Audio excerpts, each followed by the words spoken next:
Chapter 83. There had always been records of the 8 great mountain men in the Taoist canon. Why did Qin Chong Xing only confirm their existence today? Why did the 8 great mountain men seem more like legends to the common people and cultivators of the human race? That was because the term had not appeared for many years. In the northern expedition, the 8 great mountain men had been the main fighting force of the demon race. In the Battle of Xuelao City, they had played an extremely important role. The men of Mount Qilian and Mount Helan had died in battle, but after that they had vanished. No one knew where they had gone, and as time passed, even their existence began to be suspected. Tonight, he had finally seen these legendary existences with his own eyes. The records that Qin Chong Xing had read in the Book of Wei were naturally true. The appearance of the 8 great mountain men was closely related to Grand Scholar Tunguz, and there was a high chance that it was also related to the Pope of the human race, so their names had the character man in them. Of course, as the ancient experts of the demon race, they were almost totemic existences. It was impossible to expect them to abandon their loyalty to the demon race and stand on the side of the human race. But why did they suddenly disappear back then? Why did he suddenly appear tonight? Qin Chong Xing's divine sense fell upon the gigantic black shadow in the north. He sensed an invisible barrier, like the solidified darkness of the night.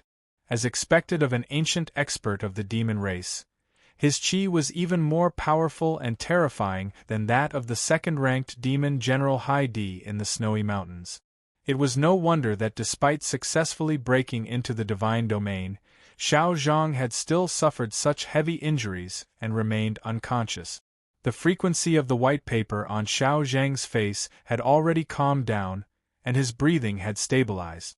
However, he had lost too much blood, and it was unknown when he would wake up. Qin Chong Xing retracted his gaze and looked at the gigantic black shadow. He asked, "Senior, how do you address me?" He wanted to buy some time by talking, so he didn't expect the other party to answer. He didn't expect the other party's voice to ring out the next moment. The sound was still like the wind passing through a cave under the mountain, humming and echoing, with extremely complicated variations hidden in it. Mountain Man Rouge? The names of the 8 great mountain men were not recorded in detail in the Taoist canon, so Qin Chongxing could only guess at their names based on the pronunciation. He did not know that they were actually called Mountain Man Yenji. Soon after, 2 voices came from the southern plain. He learned that the other 2 demon experts were called Mountain Man Ichuan and Mountain Man Jingbua. Are the demons preparing to declare war tonight? Qin Chongxing looked at Mountain Man Yenji, his expression solemn. They were currently on the plains of the elf race. Over the past several thousand years, the demons, humans, and demi-humans had fought countless wars for the sake of this grassland and the elves who had once lived on this grassland. The black soil beneath the green weeds was completely watered by the blood of these different races, and its fertility came from death. To the 3 races, it was of great significance. Great significance often meant that it was sensitive, which also meant that it could easily lead to war. Therefore, the 3 races were very cautious about this grassland. Even if this grassland eventually belonged to the human race, it was more in name. The great Zhou dynasty had never stationed troops here.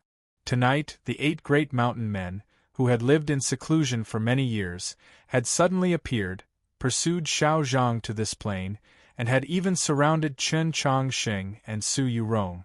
It was clear that they were plotting something big. So how was this any different from a declaration of war?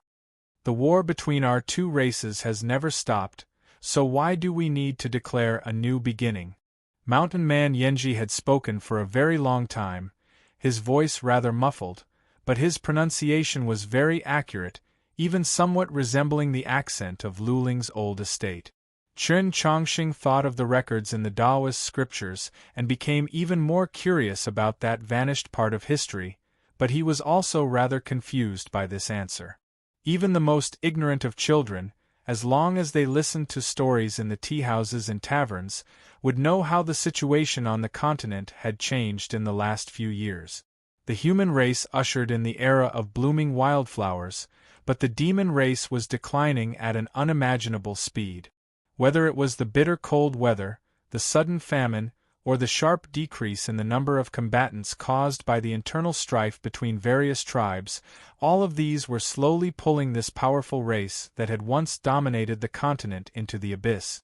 At this moment, the demons should be thinking about how to protect themselves, not attacking the humans. This had always been the young demon lord's style of governance in the last few years. Even when the nobles of Shuelao City criticized him for being too conservative and even called him a disgrace, he had not changed. Why was Mountain Man Yenji so unyielding tonight? Chen Chongqing said, "You have no chance of victory." Mountain Man Yenji said, "But tonight might be the divine race's last chance." Chen Chongqing asked, "What chance?" Mountain Man Yenji said, "Your Holiness the Pope, you are the fourth person to successfully change fate. We also want to try." Chen Chongqing asked, "What do you want to change?" "The life of a race is power, and the divine race's power is waning by the day. If they do not pull themselves together, they might be exterminated." Mountain Man Yenji said, "What we want to try is to change fate against the heavens." Chen Chongqing said, "Back in White Emperor City, I spoke with your noble lord. Something like extermination will not happen." Mountain Man Yenji shook his head. Rubble rustled down, gradually piling up on the surface of the grassland. No matter how warm the sunlight is, it cannot illuminate every corner of the world. No matter how benevolent your Holiness the Pope is, you will not bestow it upon the people of the divine race. You and the great Zhou Emperor are both Taoist Ji students, and the Holy Maiden is the Tianhai Divine Empress's student. Shuelao City will not believe any of your promises. At this point in the conversation, the situation was extremely clear. Tonight, the demons wanted to kill not only Xiao Zhang, but also Chen Chongqing and Su Yorong. Xiao Zhang had spent the last few years on the snowy plains, not truly vanishing without a trace. Every once in a while, he would fight with the experts of the demon army. In these bloody battles, many demon experts, including several demon generals, had been defeated by him, and some had even been killed. He had also failed before and been pursued many times. But Shuelao City had never sent its strongest expert capable of contending against a human expert of the divine domain to pursue Xiao Zhang. The primary reason was that they were worried that the great Zhou imperial court would use Xiao Zhang's whereabouts to lay a trap. Just like how Shang Xingzhou had used Chen Chongqing to lure the old demon lord into Mount Han and then set up an ambush. Only 10 some days ago, when Black Robe was observing the Southern Cross constellation, he was suddenly seized by a sudden impulse and sensed something.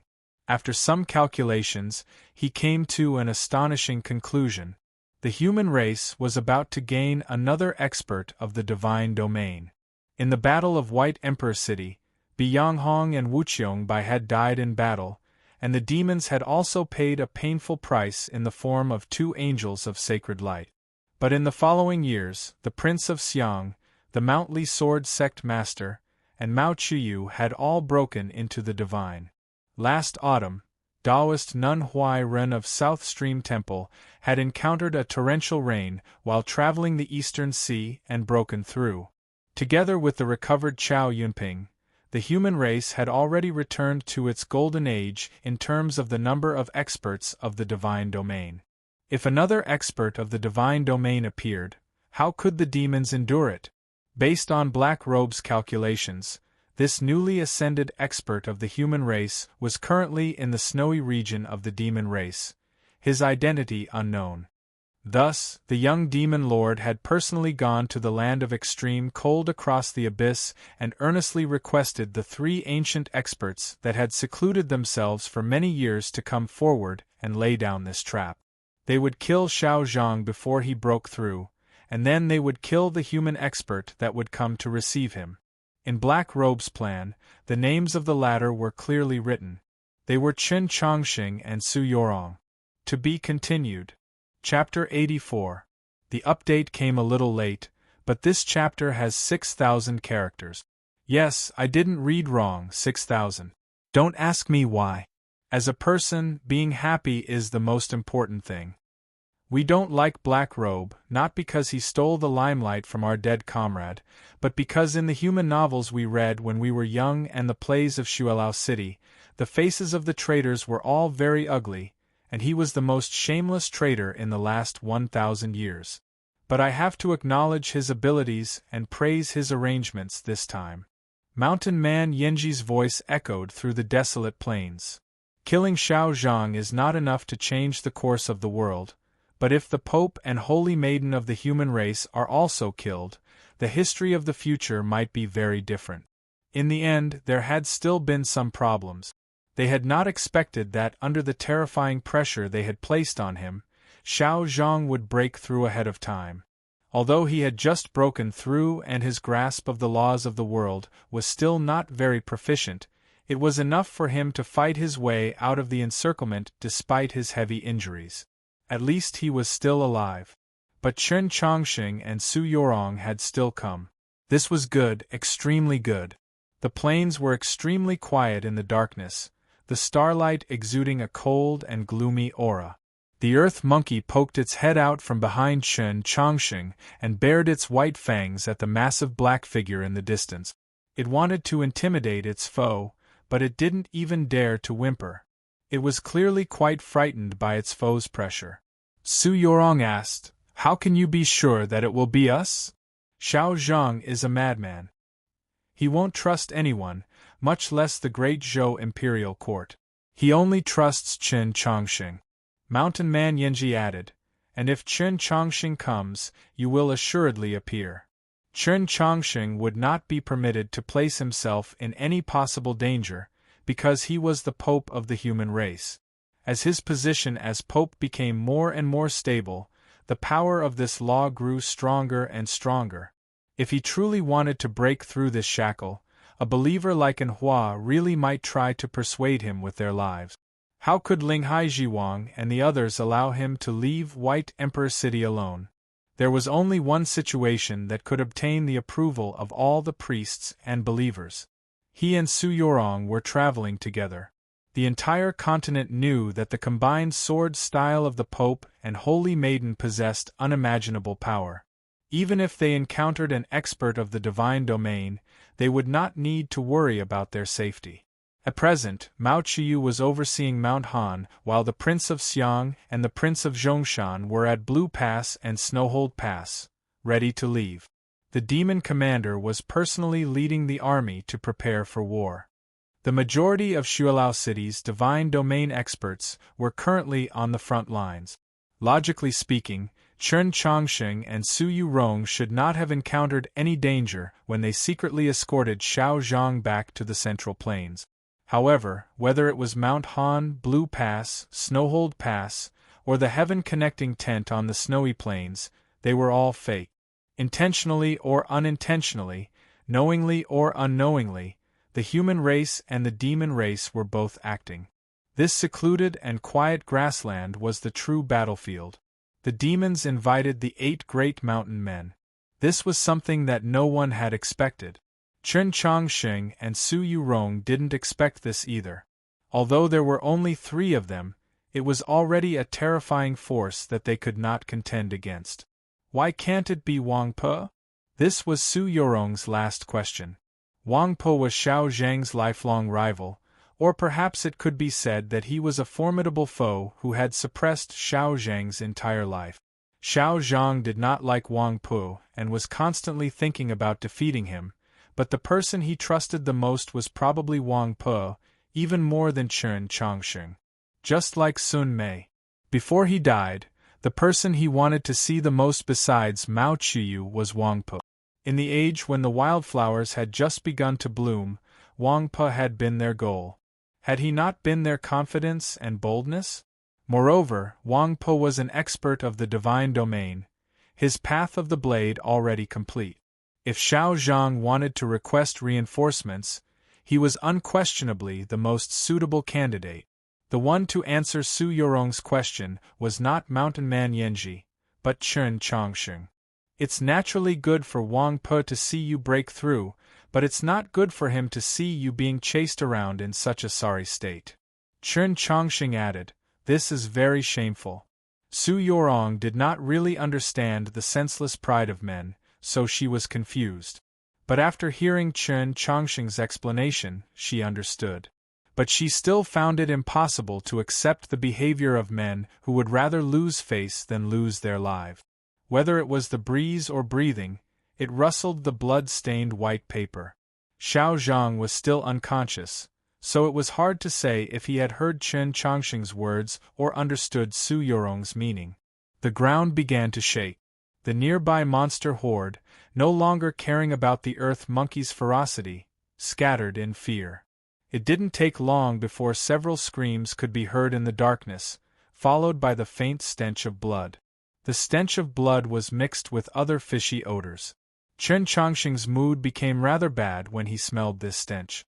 It wasn't because he had a slight obsession with cleanliness, but because he had smelled this stench before. On the battlefield of the snowy plains, the clopping of hooves caused the ground of the grassland to tremble. The stench of blood and rot grew thicker and thicker until it almost lifted the darkness. Several hundred demon wolf cavalry appeared on the grassland, surrounding Chen Chongqing and Su Yorong in the center. These bloodthirsty wolves were around 1 zhang tall, and with the demon cavalry on their backs, they seemed even taller. The wolves opened their bloody mouths, exhaling hot and stinking breaths. Their bristles, like steel needles, were extremely clear in the starlight. The faces of the demon cavalry were also clearly illuminated. Saliva dripped from their mouths, creating an extremely foul stench. The wolf cavalry were the elite cavalry of the demon race. In a one-on-one battle, they could directly contend against and even defeat the black-armored cavalry of the great Zhou dynasty.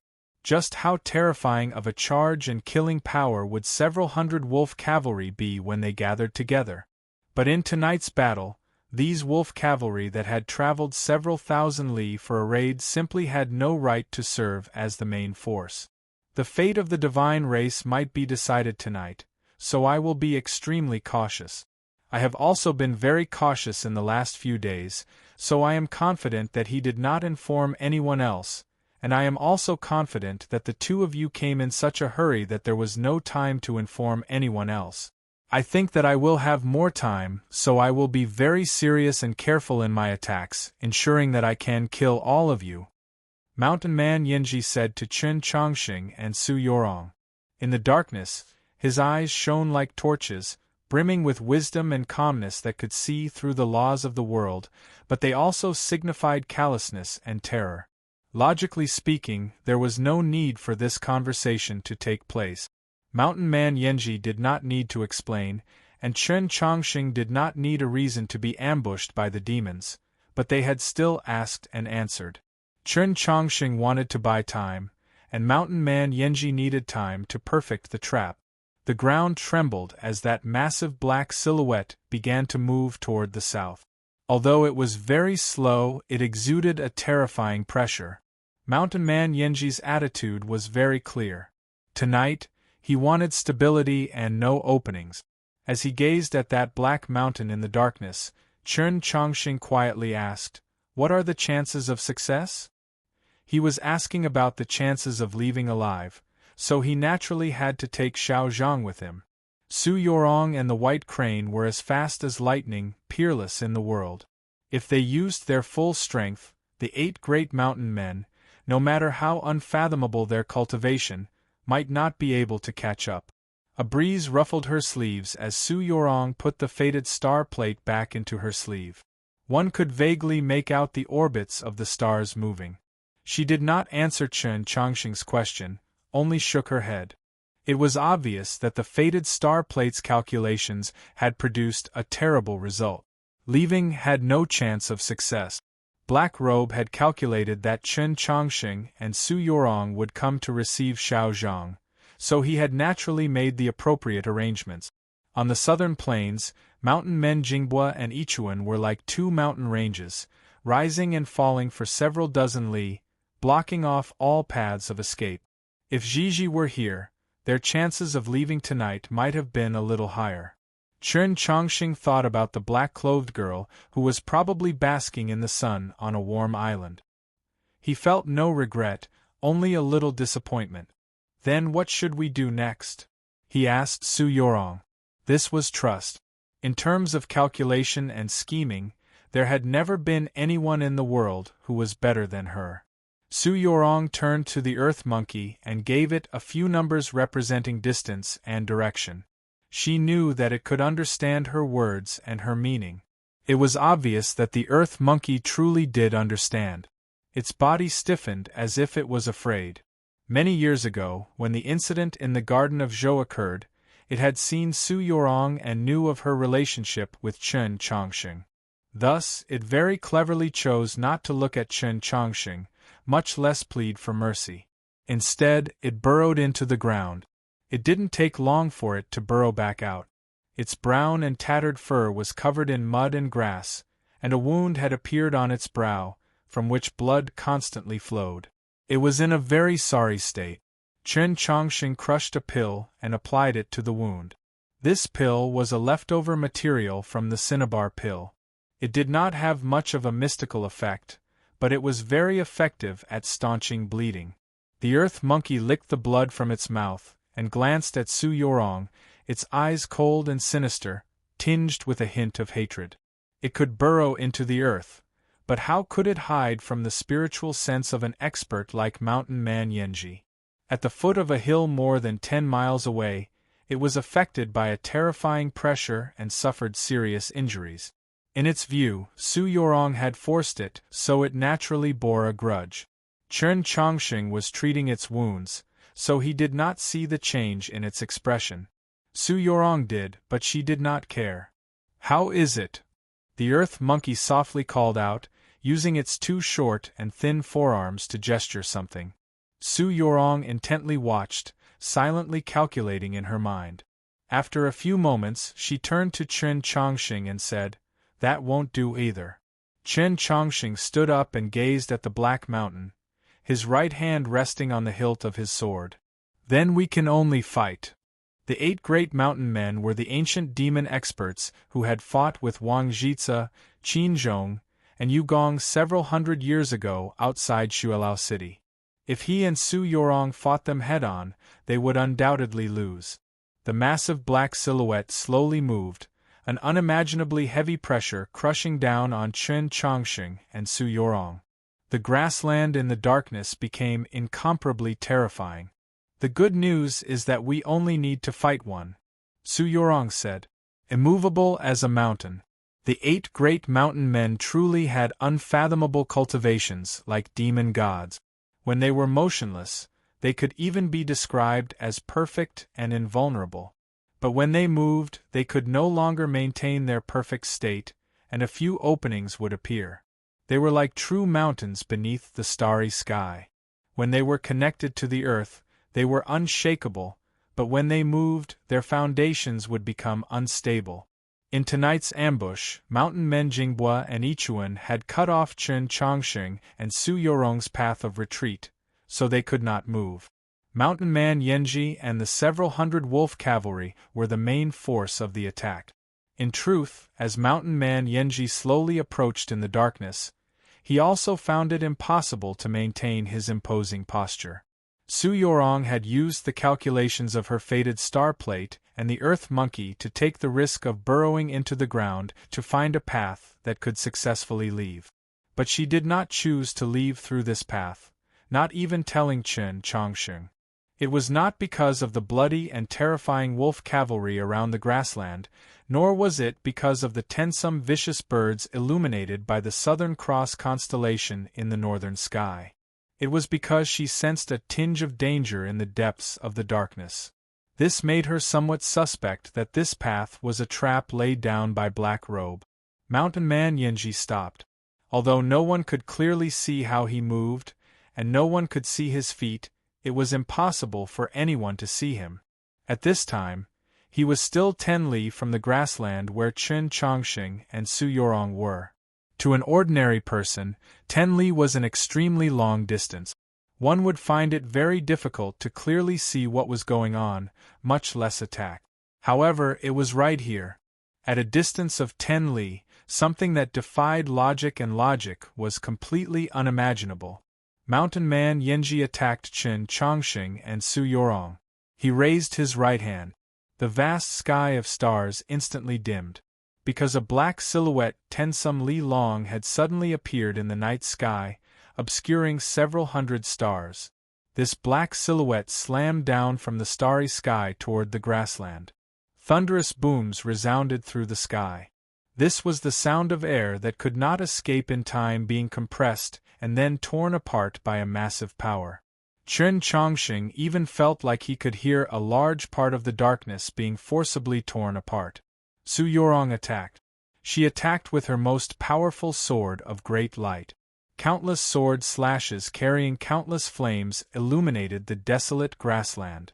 The black silhouette in the sky became even clearer, even more real. Soon after, Chen Chongqing attacked. He used the blazing sword of the 3 moves of the wasteland. Yes, after so many years, the 3 sword styles that Su Li had transmitted to him in the wasteland now had official names in the Taoist canon. Scorching and invisible flames converged into the light. The sword intents of the stainless sword and the temple sword clashed and fused. The 2 sword rainbows rose together, instantly giving off an endless feeling of harmony, as if they were so perfect that they did not belong to the mortal world. The 2 sword intents clashed. The 2 sword styles fused. The 2 sword glows fused. This was the unity sword art of South Stream Temple. This was the sword style that Chen Chongqing and Su Yorong had used to shock the world. A ball of light appeared in the darkness of the grassland. This ball of light was formed from the purest sword glows. It was blazing and dazzling like a sun that had never set. The black silhouette 10 some li long descended from the sky and accurately landed on this ball of light. A loud bang resounded. The grass in a radius of several dozen zhang was uprooted, black dirt flying in every direction like arrows. The barrier of light formed from sword glows rose several zhang above Chen Chongqing and Su Yorong, blocking the black silhouette, exuding a terrifying pressure. The barrier of light constantly creaked, like a wooden door that had not been repaired for many years, or like a stool that could not bear a heavy load, ready to shatter at any moment. The earth monkey lay behind Chen Chongqing, using its thin forelimbs to cover its eyes. Its entire body trembled in fear, blood flowing from its fingers. Just a moment ago, it had wanted to burrow into the ground and leave, but it had not expected that the earth would be crushed by Mountain Man Yanji's pressure and the sword intents filling the sky and become as hard as steel, causing its head to bleed. Howls brimming with ruthlessness and cruelty resounded through the darkness. Several hundred wolf cavalry madly charged at Chen Chongqing and Su Yorong. The mountains that stretched for several hundred li on the grassland to the south were incomparably majestic and difficult to cross. Mountain men Jingbua and Ichuan had cut off their path of retreat. From a distance of 10 some li, Mountain Man Yanji had launched a majestic attack. Chen Chongqing and Su Yorong had only barely managed to block it with their combined sword. Now that the wolf cavalry were charging, what should they do? At this moment, the earth monkey sneaked a glance at Chen Chongqing. Its eyes were somewhat sad. It believed that it had guessed how Chen Chongqing would deal with the wolf cavalry. Chen Chongqing would probably summon those monsters from the garden of Zhou. No matter how terrifying those several hundred wolf cavalry were, they were no match for so many monsters in the plains of the unsetting sun. And this wasn't even considering the fact that the earth monkey's 2 powerful companions, the mountain-toppling fiend, were amongst those monsters. But even if they killed these wolf cavalry and 3 ancient demon experts, in the end, how many of the monsters in the Garden of Zhou would be able to survive? The earth monkey felt rather uncomfortable when it thought of this conclusion. But it asked itself if it were in Chen Chongqing's shoes, it would have made the same choice. So it had no opinion of Chen Chongqing, much less any resentment. It was just a little sad. Su Yorong also knew that there were still many monsters in the garden of Zhou. As long as Chen Chongqing summoned them, he could resolve the danger posed by the wolf cavalry. But she didn't look at Chen Chongqing, no matter if she looked at him secretly or openly, because she was not that sentimental earth monkey. She and Chen Chongqing were truly connected, and she knew that Chen Chongqing would not do such a thing. In other words, she knew what Chen Chongqing planned to do. She took a step forward and stood in front of Chen Chongqing. Two pure white wings unfurled behind her, golden phoenix flames began to burn, and the temple sword in her hand began to radiate even more light. In a very short period of time, she chose to take over part of the pressure from Chen Chongqing's short sword. Chen Chongqing sat cross-legged on the ground and closed his eyes. Swoosh, swoosh, swoosh, swoosh, swoosh, like a rainstorm breaking through the sky, like arrows breaking through the clouds. Countless swords flew out of the sheath of the vault sheath, and the sword light illuminated the grassland under the night sky. The 3,000 swords covered the world, forming the South Stream Temple sword array. At this moment, the starlight in the sky seemed so dim. As the awe-inspiring sword intent descended, the wolf cavalry at the very front instantly disintegrated into several dozen lumps of flesh and blood. Soon after, the forelimbs of another giant wolf were severed and it crashed to the ground. To the northwest, the horns and armor of a demon cavalryman had been neatly severed, revealing his brain. In the starlight, it sparkled like the smallest lake in the world. The sound of heavy objects falling to the ground kept ringing out, and screams kept ringing out. Blood of indistinguishable color sprayed out. The charge of the wolf cavalry was extremely fast, so they fell even faster. In a few seconds, 30-some wolf cavalry had died to the South Stream Temple sword array, while 10-some more were heavily injured and powerless to continue fighting. A military order rang out in the darkness. Mountain Man Yanji's deep voice came from 10 li away. The wolf cavalry stopped their charge. They circled around Chen Chongqing and Su Yorong and retreated into the darkness, only stopping when they were several hundred zhang away. There was a light thump. A thin sword silently appeared in the night sky and cut through the throat of a demon cavalryman. The starlight was brighter than before. The sight of green blood seeping out of the gaps between the hairy fingers was truly nauseating. The wolf cavalry panicked and retreated even farther away. Only after several li and confirming that they were out of the range of the sword array did they stop. Many of the demon cavalrymen showed fear in their eyes. They had seen many experts, but they had never seen such a method of fighting. The South Stream Temple sword array could be said to be the most perfect defensive method on the battlefield, and also the most effective method for attacking a large group. But in the past, several hundred South Stream Temple disciples had been needed to form the sword array, making it very easy for the demon experts to ambush and break the array. Right now, Chen Chongqing alone could use the South Stream Temple sword array, so how could he stand in the rain of swords that filled the sky be broken? To put it another way, no one was more suited than Chen Chongqing to kill enemies on the battlefield, even if they were stronger. Was the young pope of the human race this terrifying?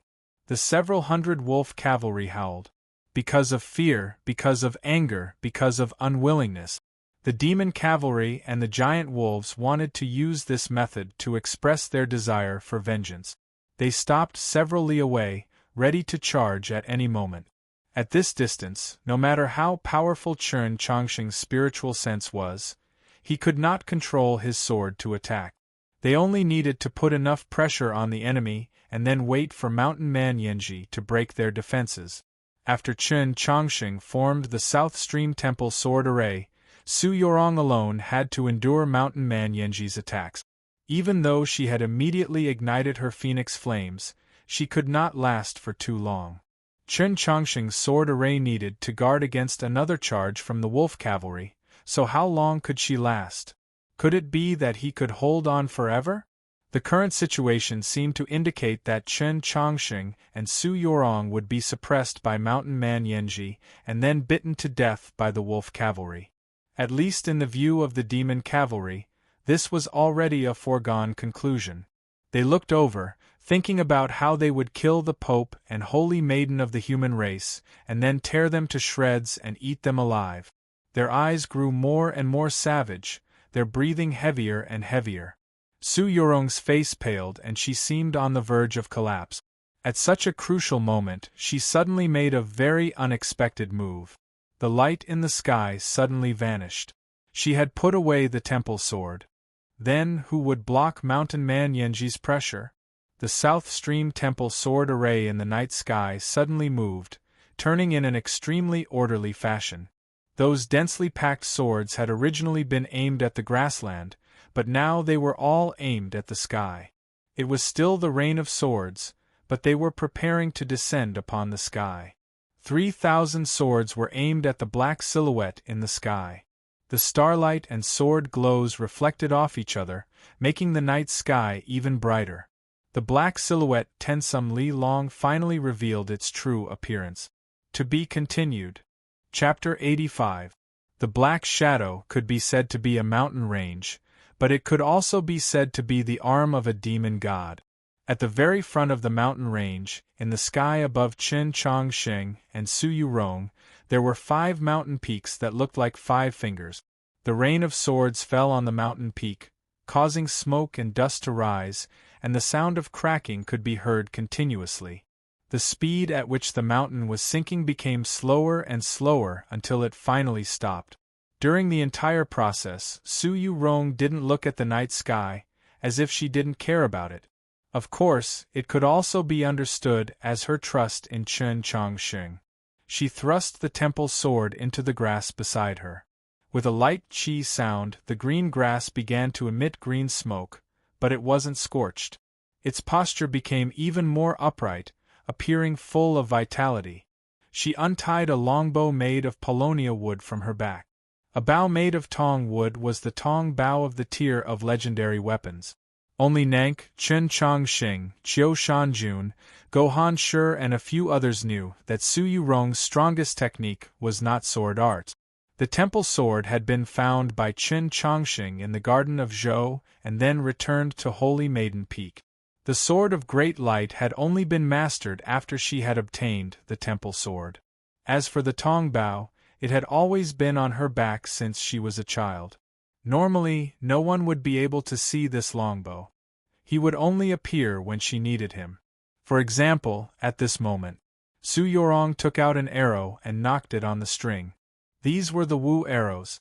Her expression was calm as she raised her bow. His movements were steady and smooth, with the feeling of floating clouds and flowing water. At the same time, it was like the superimposition of a dozen or so images, extremely clear. The bowstring was pulled, and it gradually looked like the moon that the demons in the north worship. Her eyelashes did not blink. The wind picked up. His white ceremonial robes fluttered. His black hair also floated up, parallel to the arrow. Her delicate fingers left the strings. The tong bow began to play. It was said that paulownia wood was the best material for a zither.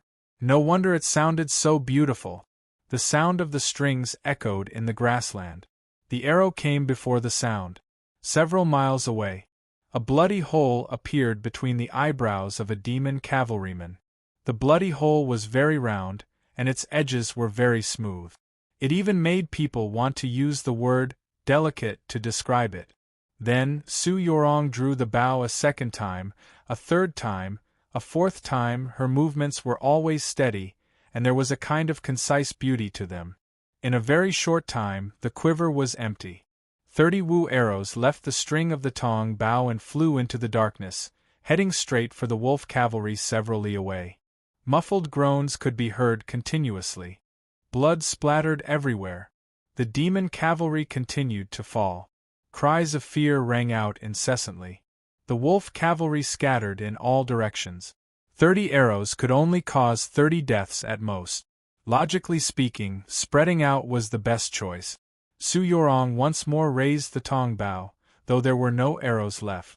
This time, it was obvious that she took a lot longer than before. Finally, she released the bowstring. The bowstring was stained with a bit of blood. It met the night wind, rubbed against it, and began to burn, producing a golden flame. The arrows that had pierced through the skulls of the demon cavalry. The arrows that pierced through the giant wolf's body. Those Wu arrows that had brought death and then vanished into the night had suddenly returned. 30 Wu arrows trailed fiery tails as they chased after the wolf cavalry scattered across the plains. They were like blazing birds of fire, but also like dazzling shooting stars. Many years ago in the Garden of Zhou, at the end of Sunset Valley, Nank had experienced a similar attack. After that night, this was the first time Su Yorong had used such a method. How could the wolf cavalry avoid it? Swoosh, swoosh, swoosh, swoosh. The plains constantly resounded with the sounds of Wu arrows piercing through solid objects. The Wu arrows trailing fiery tails chased after the wolf cavalry, driving away the darkness. Wherever they went, death followed. After an unknown amount of time, the voices finally stopped. The dark plains regained their peace. But it was more accurate to call it a deathly stillness, because the plains had already become a graveyard. Corpses lay strewn across an area of several li in circumference. Whether it was the demon cavalry or the giant wolves, they had all died. No one had been spared. The plains reflected the starlight, giving off a rather damp feeling. It was not an empty mountain, but like a fresh rain. This was not a drizzle, but blood. Su Yorong thrust the tong bow into the ground. The tong bow was very long, standing even taller than her. It really did look like a harp. In reality, it was not a harp, but a tree.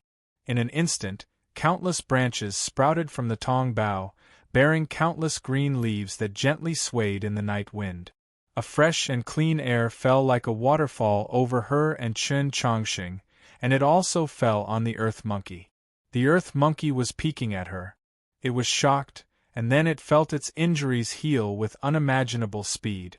The green branches continued to grow, quickly growing into a large tree. This was a wudong tree. This wudong tree contained the Tong Palace array. She unsheathed the temple sword and walked to Chen Chongqing's side, gazing up at the mountain in the night sky. The wudong tree can last 80 seconds. Think of some other method. Her temples were slightly damp and her expression was somewhat tired, but her eyes were still calm as if nothing had happened. A solitary wudong tree suddenly appeared on the dark plains. The branches of the tree extended through the thousands of swords, blocking the mountain in the night sky. When the tong bow and wu arrows were combined, they formed the wudong tree. The previous holy maiden of South Stream Temple had used her unimaginable wisdom and ability to embed the Tong Palace array into the bow and arrow, further increasing its power. Only a divine artifact like this could block the attacks of a legendary figure like Mountain Man Yenji. Of course, not even this wudong tree could last forever. Countless peals of thunder resounded over the plains. This was the sound of the heavy mountain pushing against the ground, the sound of rock and earth pressing against each other. Mountain Man Yenji walked toward them. His speed was very slow, but there were no openings. He was like a moving mountain range, exerting an unimaginable pressure on them. There was also a mountain in the night sky, exuding an ancient and time-worn qi. It was so heavy that it made one's heart palpitate. The wudong tree rustled, hundreds of green leaves falling. The trunk gradually bent, creaking as if it might snap at any moment. The several thousand swords continued to slash at the mountain. Occasionally, bits of stone would fall to the ground and then dissipate into green light in the air. Chen Chongqing's eyelashes trembled as he lowered his head to the ground, seemingly thinking of something. Su Yorong had told him to think of something. If he could not think of something, they might have to take a risk. Chen Chongqing had a personality that disliked taking risks, but if he kept staring at the ground, what could he think of? It wasn't like he could see a flower on the ground. In truth, Chen Chongqing really was looking at a flower. Xiao Zhang was lying on the ground, unconscious. The white paper on his face fluttered in the wind, the specks of blood constantly shifting, making it look like wintersweet in the wind. There were 2 holes in the white paper where his eyes should have been. The nose and mouth had been drawn with a brush. This was where painted armor Xiao Zhang's name had come from. Why did Xiao Zhang cover his face with a white paper? This was a question that everyone was curious about. Some people said that he had a birthmark on his face and was extremely ugly. Some people said that he was extremely beautiful and that when he was young, he was often mistaken for a woman, and that he would often encounter other kinds of trouble, so he covered his face. The most famous and acknowledged theory was that in order to surpass Wang Po, Xiao Zhang had forcefully cultivated some evil technique. In the end, he suffered a cultivation defect and was heavily injured, his face almost disfigured. As a result, he used a white paper to cover his face. It was said that the Elder of Heavenly Secrets had once asked him why he did not use a mask or a bamboo hat. Xiao Zhang said that he used a white paper to cover his face because he did not want to scare children, and it was not because he was ashamed to meet people, so why did he need to use a mask? As for the bamboo hat, it was even more depressing. Based on Chen Chongqing's understanding of Xiao Zhang, the conversation between the Elder of Heavenly Secrets and Xiao Zhang in this story was probably fake. It was said that Xiao Zhang had only said it casually, so this story itself might not be true. Xiao Zhang's face did not have that terrifying wound. Then just what was underneath the white paper? Many people wanted to take off this white paper and take a look, but very few people dared to do so, and those people were already dead. At this time, Xiao Zhang was unconscious. It could be said that this was the best opportunity to see his true appearance. This truly was a great temptation.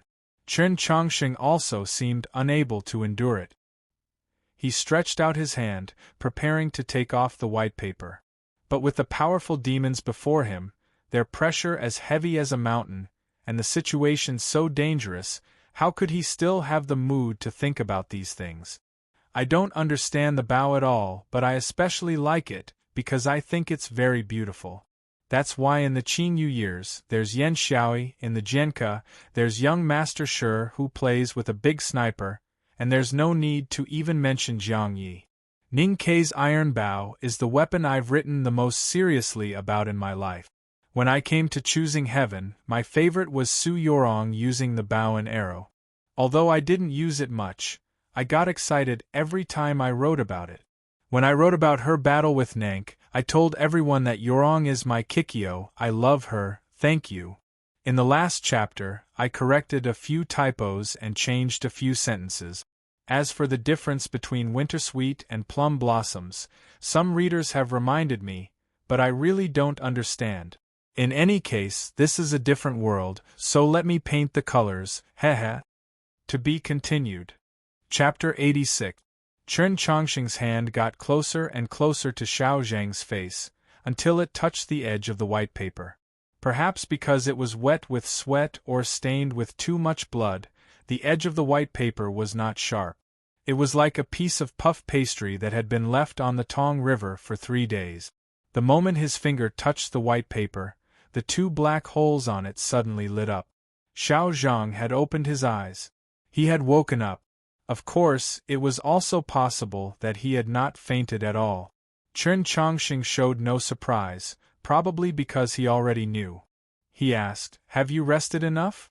Su Yorong did not turn around. She calmly gazed at the mountain in the sky. The South Stream Temple sword array was already being pushed closer and closer to the ground by that mountainous qi. More and more leaves fell from the wudong tree, and the tree creaked louder and louder. There were even places where the bark had cracked, revealing white. Xiao Zhang looked at Chen Chongqing and said, "No one has ever dared to tear off this paper, not in the past, and certainly not now." His voice was very cold, emotionless, and senseless, just like his eyes. In the past, he was an expert on the proclamation of liberation, and coupled with his crazed and murderous reputation, no one was willing to provoke him. Now that he had successfully entered the divine domain, even fewer people dared to provoke him. Chen Chongqing did not care about these threatening words. "If you're not willing to wake up, I can only tear off this paper." Xiao Zhang replied, "I'm a little sleepy. Can't the 2 of you hold on a little longer?" Truly useless. Only a madman like him would dare to speak to the Pope and Holy Maiden in such a tone. Chen Chongqing still did not care. Even if we take turns holding on, there will always be a moment when we can't hold on. Xiao Zhang understood the meaning of these words and froze. Chen Chongqing and Su Yorong had actually decided to stop stalling and prepare to fight. Where did their confidence come from? Since it's a fight, we naturally have to fight. Chen Chongqing smiled at him. Perhaps we'll win, perhaps we'll lose. Who knows? His smile was still as clean, pure, and warm as it had been in his youth. But in Xiao Zhang's view, it was rather frightening. How could they so casually decide to fight for such an important matter? Both the Tong Palace and the South Stream Temple sword array could still hold Mountain Man Yanji for a few moments. He was heavily injured, but he was, after all, a newly ascended saint. In this situation, Chen Chongqing and Su Yorong decided not to wait any longer. They were going to kill Mountain Man Yanji. Did they not understand that as an ancient expert of the demon race, Mountain Man Yanji was much stronger than those demon generals, perhaps even on par with the demon commander? Did they not understand that if the human race's Pope, Holy Maiden, and him, a newly ascended expert of the divine domain, were to all die in battle tonight, history might truly change? They could have waited a little longer, so why did they have to fight? Why was Chen Chongqing still smiling at such a time, and his smile was still as clean as before? Su Yorong was still in the mood to watch the stars with her hands behind her back? Everyone said that Xiao Zhang was a madman, but he found that Chen Chongqing and Su Yorong were even crazier than him. What are the answers to these questions? He suddenly remembered something. This was drive. The drive of a young man. He was a few decades older than Chen Chongqing and Su Yorong, but for cultivators, he was still considered young. His eyes became sharp, like a silver spear that had been washed by autumn water, full of coldness. How much longer? He walked to Su Yorong's side and asked. Su Yorong replied, 47 breaths. Xiao Zhang's raspy voice once more emerged from the white paper. I'm going to break his mountain range. Carrying his spear, he began to walk into the darkness of the north. He didn't even look at the mountain range in the night sky above him. The true mountain was several li away, in the place he was preparing to go. A few days ago, he sensed the signs of a breakthrough and immediately ended his life as an assassin on the snowy plains, following the route he had agreed upon all those years ago to return to the south. Just when he was about to pass through the plains and return to the territory of the human race, he saw 3 mountains suddenly rising up in the wilderness. Mountain Man Yanji, the 3 mountain men of Jingpa, and Mountain Man Ichuan. In the face of these terrifying experts from ancient times, it was simply impossible for him to escape. Logically speaking, his death was assured, but he had not expected this unprecedented pressure to allow him to cross that threshold and break into the divine realm ahead of time. He had narrowly escaped, but he had still suffered severe injuries. When he rode his kite into the mountains and saw Chen Chongqing and Su Yorong, his mind instantly relaxed. His injuries and mental exhaustion exploded at the same time, causing him to fall unconscious. After resting for a while, his injuries had not healed, but his mind was much more refreshed. Most important of all was the appearance of Chen Chongqing and Su Yorong. The 2 saints of the highest status in the human race had come to take him back. This was a matter worthy of pride. Even someone as proud as him believed this to be the case. For this, he was willing to fight another battle. But he had said that he would break his mountain range, not that he would break his mountain range. He was not confident that he could break Mountain Man Yanji's defenses, not even confident that he could survive. The rustling of the white paper in the bleak wind seemed rather inauspicious. But his figure was not desolate. Because the spear was straight, its red tassels dancing in the wind. Because his fighting spirit soared to the heavens. Su Yorong drew back her gaze to the darkness several li away. There's only one chance. Chen Chongqing understood what she meant. Xiao Zhang had forcefully suppressed his injuries and could only use his strongest attack. Even if he still had the strength to fight afterward, it would be impossible for him to be stronger than this. To put it another way, if they wanted to directly break through and defeat Mountain Man Yanji, this was their only chance.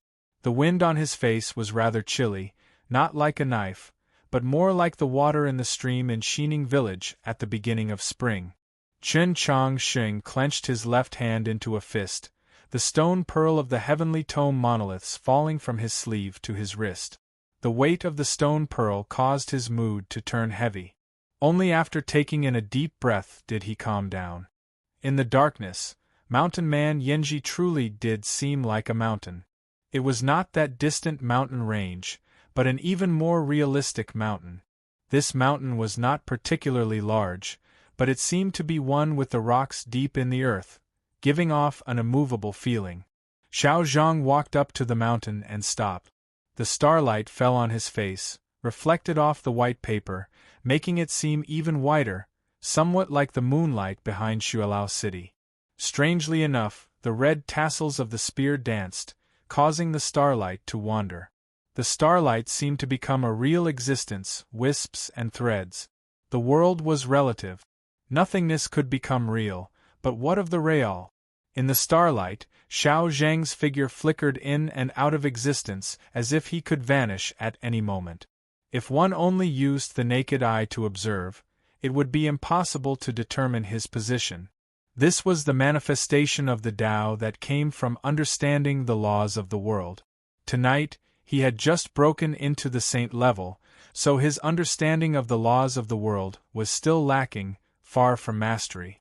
But now, he had clearly made great progress. This was the ability of an expert of the divine domain. Whether it was in battle or in slumber, they could gain a deeper understanding of the world. Two balls of flame were high up on the black mountain, cold and gloomy. A low and indifferent voice rose from the mountain.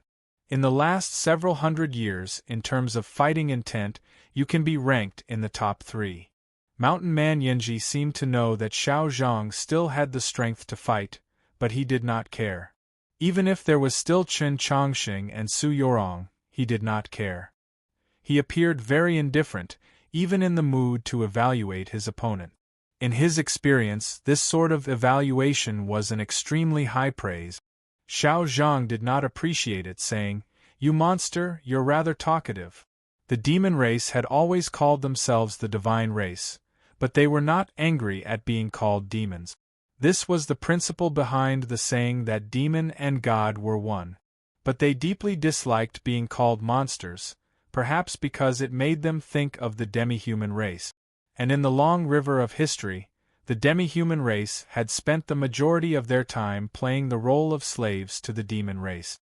Mountain Man Yanji's eyes turned even colder. Xiao Zhang sneered, "What? You're covered in stone from head to toe, so of course you're a monster. Are you still not convinced?" Mountain Man Yanji replied, "I am a mountain man." Xiao Zhang laughed. "Ha ha ha ha. What mountain man? It's just an old black mountain demon." His hoarse laughter echoed through the grassland. The laughter suddenly stopped. Xiao Zhang thrust his spear forward. The starlight shone on the grassland like a clear and shallow stream.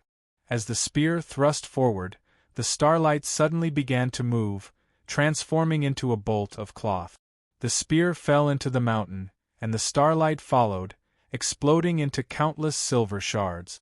It was an extremely beautiful sight, like fireworks, but also like the blooming of a real flower.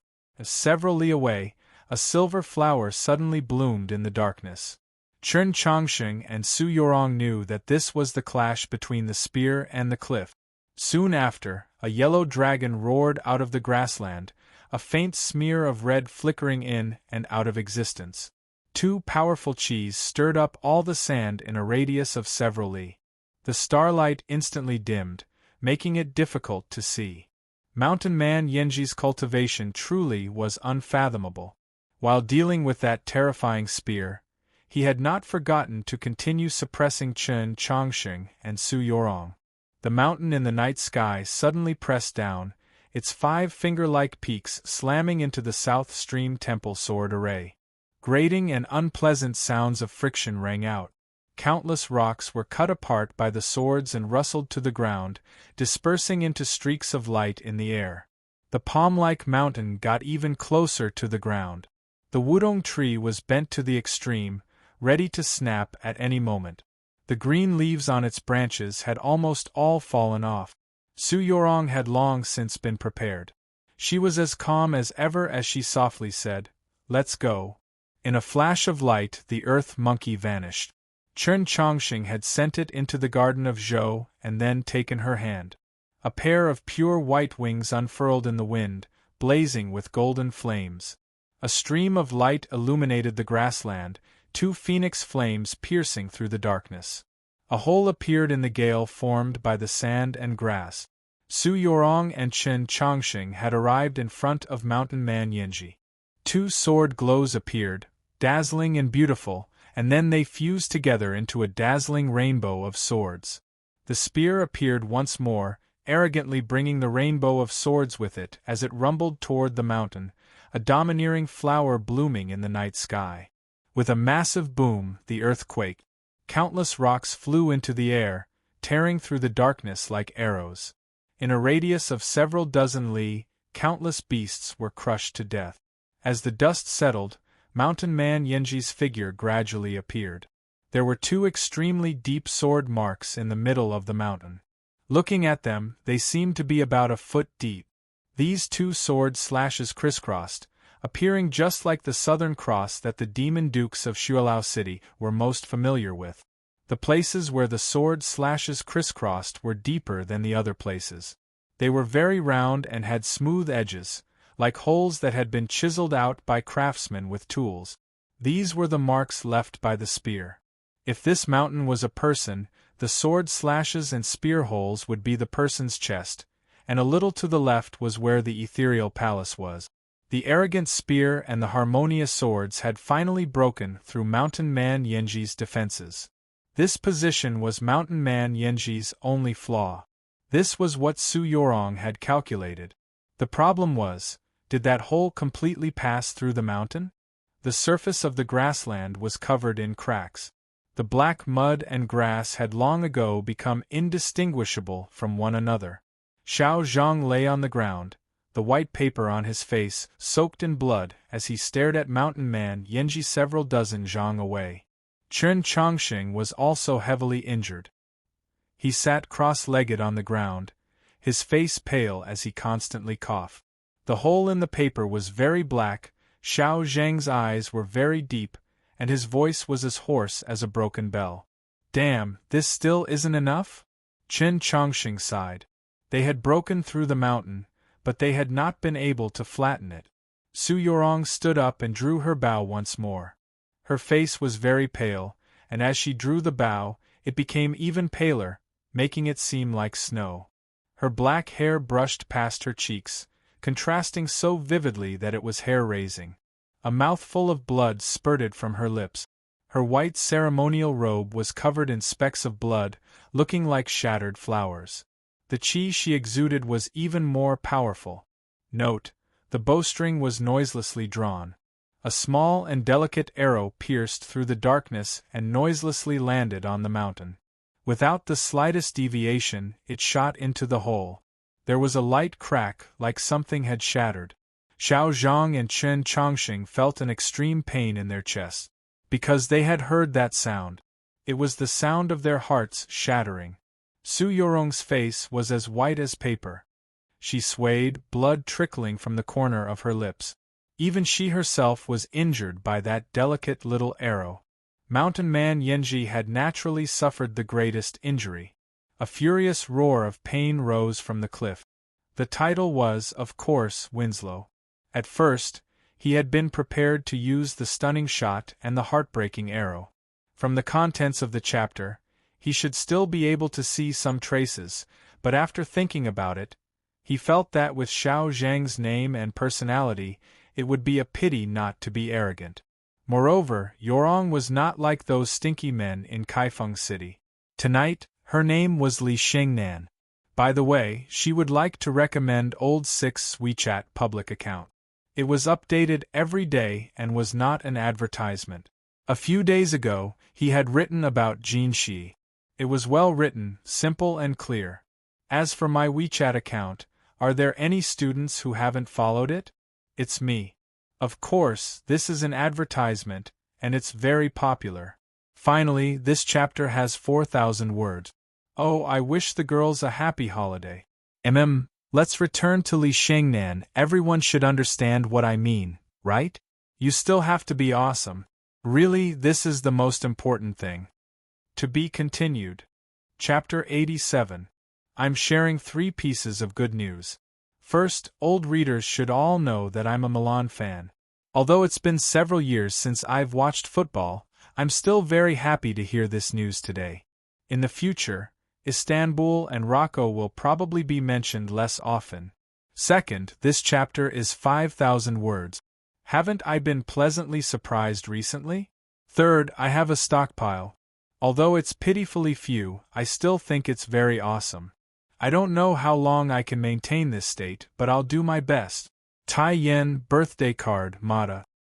The mountain fiercely swayed, countless rocks falling to the ground and stirring up a cloud of dust that obscured Mountain Man Yenji's figure. After an unknown period of time, the smoke and dust gradually settled. The rock mountain had clearly shrunk, but it still stood in the grassland under the night sky and did not collapse. The mountain was still a mountain. Disappointment finally appeared on Su Yorong's face as she gazed at this sight. The holy maiden's methods truly are impressive. Mountain Man Yenji's voice was still gloomy, but if one listened carefully, they might be able to hear a hint of trembling and anger hidden within. Xiao Zhang used his spear to push his exhausted body up. The white paper flapped in the wind, the black hole seemingly serene and deep. Again. He spoke in a hoarse voice, seemingly unconcerned by the situation before him. Chen Chongqing said nothing. Several li away, the storm of swords was preparing to return. Su Yorong also said nothing, taking out the faded star plate from her sleeve. Starlight fell on the faded star plate, following the paths of the stars that flowed like water, emitting rays of light of varying depths. She had calculated today's conclusion many times, but the results had always been extremely poor. That delicate arrow had also failed to achieve its goal, leaving her rather disappointed. But since the battle was not over, it had to continue. If the fated star plate could not calculate a good conclusion, then if she used it as a weapon to fight, would that result be different? The spear, imbued with the might of the world, rumbled toward the mountain. The 2 sword glows met once more, cleaving apart the world with a resolve that seemed capable of incinerating the world. The winds howled and the dust rose once more. Through the sandstorm, Su Yorong stared at the black hole on the mountain, her fingers constantly fiddling with the faded star plate. Mountain Man Yenji had suffered significant injuries, so he now sensed danger. Whether it was Xiao Zhang's spear or Su Yorong's faded star plate, what made him most vigilant was the aura of burning the world emitted from Chen Chongqing and Su Yorong's dual swords. This made him think of that extremely terrifying man of the human race many years ago. The wariness and danger, the unbearable memories, had truly enraged Mountain Man Yenji. The night clouds were torn apart by an angry roar and scattered in all directions. The mountain range was like a cluster, the grassland was undulating, and the waves were furious. Mountain Man Yenji's several thousand years of cultivation were unleashed. The spear's radiance faded slightly, and the sword's light suddenly dimmed. Xiao Zhang roared angrily as he struggled to hold on. Chen Chongqing stood up and extended his left hand towards the mountain in front. At this moment, Su Yorong suddenly turned to the faded star plate. The paths of the stars on the faded star plate revolved at an unimaginable speed, forming countless complex and extremely difficult to comprehend diagrams. She was a little confused. What exactly happened? To be more precise, what would happen in the next moment that would change the course of this war and even the entire history so much? The night clouds were torn apart and then flowed away. The sky suddenly became clear and the stars were extremely bright. Suddenly, a line of fire appeared high up in the sky. In a very short amount of time, this line of fire had arrived over the grassland. This line of fire had come from the south. Logically speaking, mountain men Jinghua and Ichuan should have been able to stop this line of fire, but for some reason, they had not done so. Perhaps it was because the line of fire did not pose a threat to the two parties fighting on the battlefield. At the end of this line of fire was a red cloud qilin. The red cloud qilin flapped its wings, but there was no one on it. Everyone knew that the second-ranked divine general of the Great Zhou, Xue Xingchuan, had used a red cloud qilin as his mount. Could this be that one? 10 some years ago, Xue Xingchuan had been poisoned to death by Zhou Tong in the imperial palace, and that red cloud qilin had vanished into the depths of the palace, never to be seen again. Why had it appeared here tonight? Just what did this mean? The grassland was silent. This period of silence was very short. To Mountain Man Yanji, Xiao Zhang, Chen Chongqing, Su Yorong, and the two mountain men from the south, this period of time seemed very long.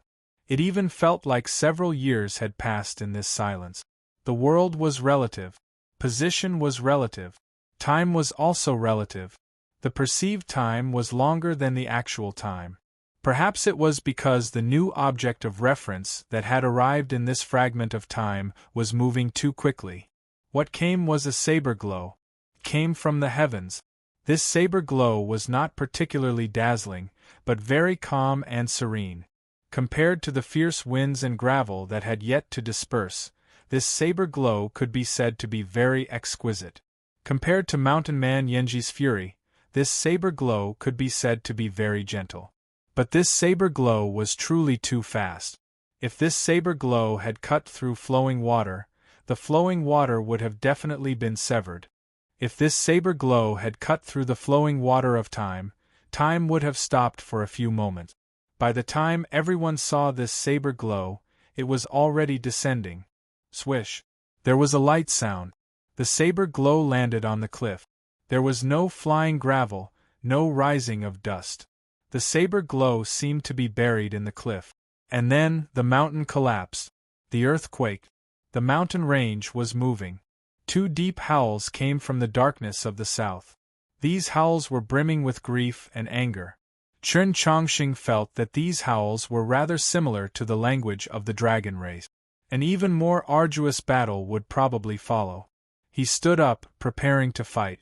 At this moment, a low whistling sound came from the collapsed cliff. It was Mountain Man Yanji's voice. This time, Chen Chongqing could hear it more clearly.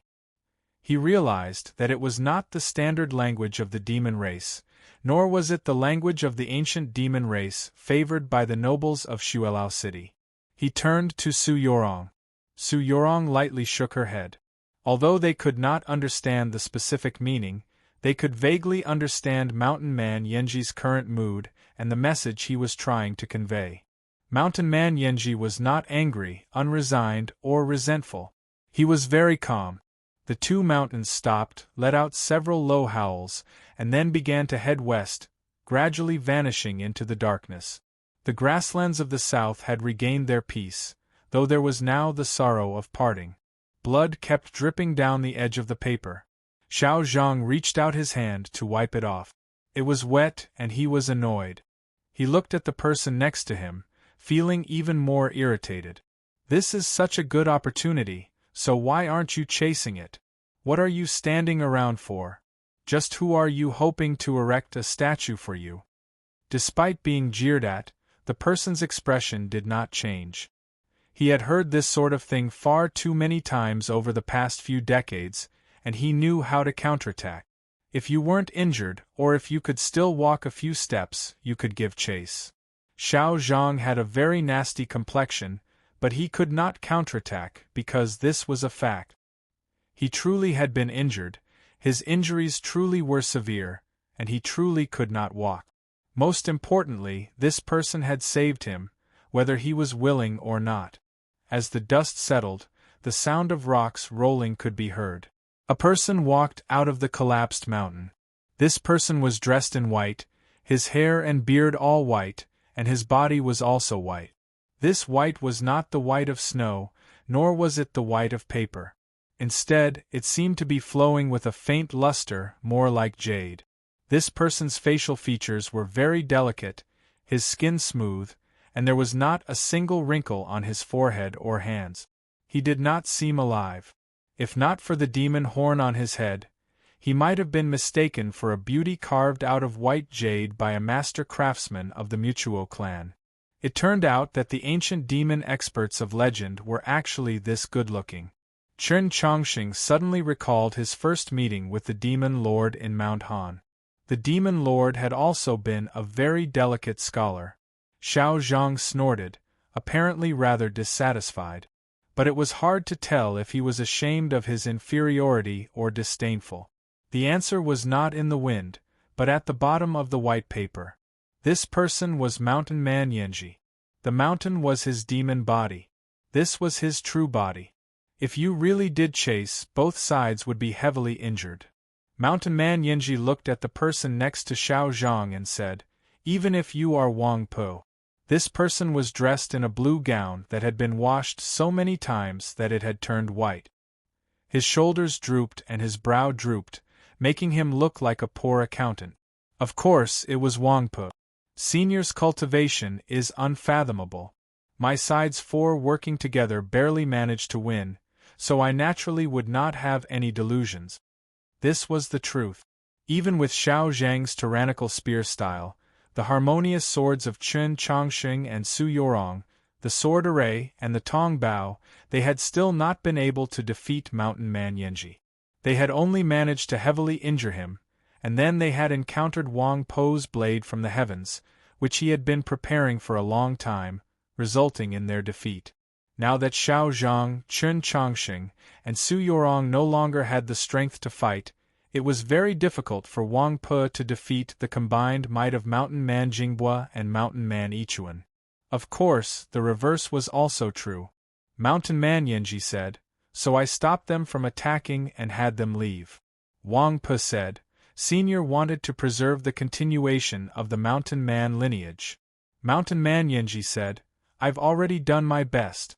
Presumably, after I die and see Great Teacher, he won't be able to say anything about me." Chen Chongqing was well versed in the Taoist canon, Su Yorong was extremely well-read, and Wang Po and Xiao Zhang were extremely knowledgeable, but they only knew that the 8 great mountain men had some sort of relationship with Grand Scholar Tungus. Who was the great teacher that Mountain Man Yanji spoke of? Was it Grand Scholar Tungus? If this was the case, then the 8 great mountain men being Tunguz's students was truly a secret that no one knew.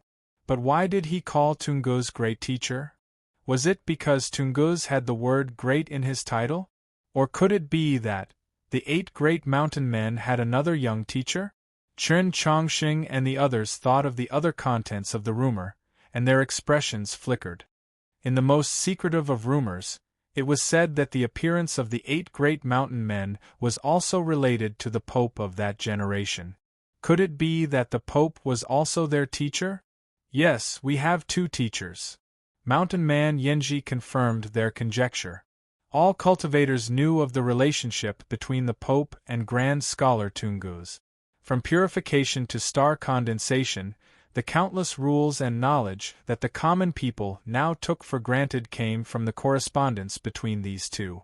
In terms of influence and martial strength, the Pope and Grand Scholar Tunguz might not have been the best, but in terms of their influence on history, they had the right to be ranked in the top 3.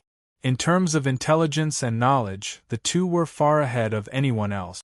The wisest geniuses often had the craziest ideas. Grand Scholar Tunguz and the Pope had actually succeeded in concealing themselves from the entire world and secretly worked together to carry out a single task. Perhaps it was to verify the possibility of eternal life, the continuity of the soul, the exchange of information between races, or perhaps it was purely out of boredom.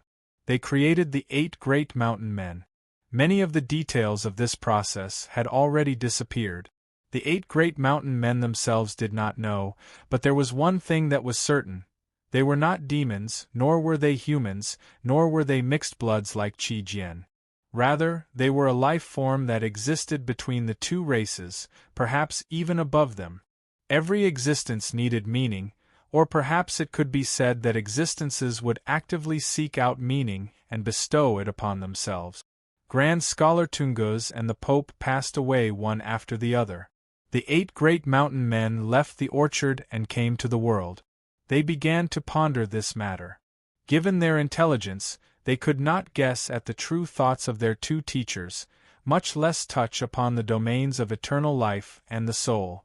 In the end, they reached a conclusion. The 2 teachers had created themselves to prove that the human race and the demon race could live in peace, should live in peace. They were the symbol of peace. Mountain Man Yenji said, "Our goal is world peace. Before peace is finally achieved, we at least hope that neither the divine race nor the human race will become too powerful, leading to the danger of extermination on the other side. Thus, when one side is at its peak, we will help the other side." Chen Chongqing said, "So in those years when you led the army to fight against Emperor Taizong, you suddenly disappeared." Mountain Man Yenji replied, "Yes. Where were you when the demon race was at its peak? And where were you during the siege of Luoyang?" Su Yorong suddenly said, her voice very cold. Mountain Man Yenji replied, "At the time, the human race still had many experts and was not in danger of extermination." Su Yorong asked, "As long as the race was not exterminated, the humans were treated like livestock and treated as food by the demon race. Do you all feel that it doesn't matter?" Mountain Man Yenji fell quiet for a while, then said, "As I said earlier, when we were young, we read many human stories and plays in Xuelao City. The latter were brought to the theater by Great Teacher, while the former were sent to us by Little Teacher. In the end, there are still some differences between the two. They had been born in Xuelao City, and had grown up in Xuelao City, so they naturally had a much deeper affection for the demon race.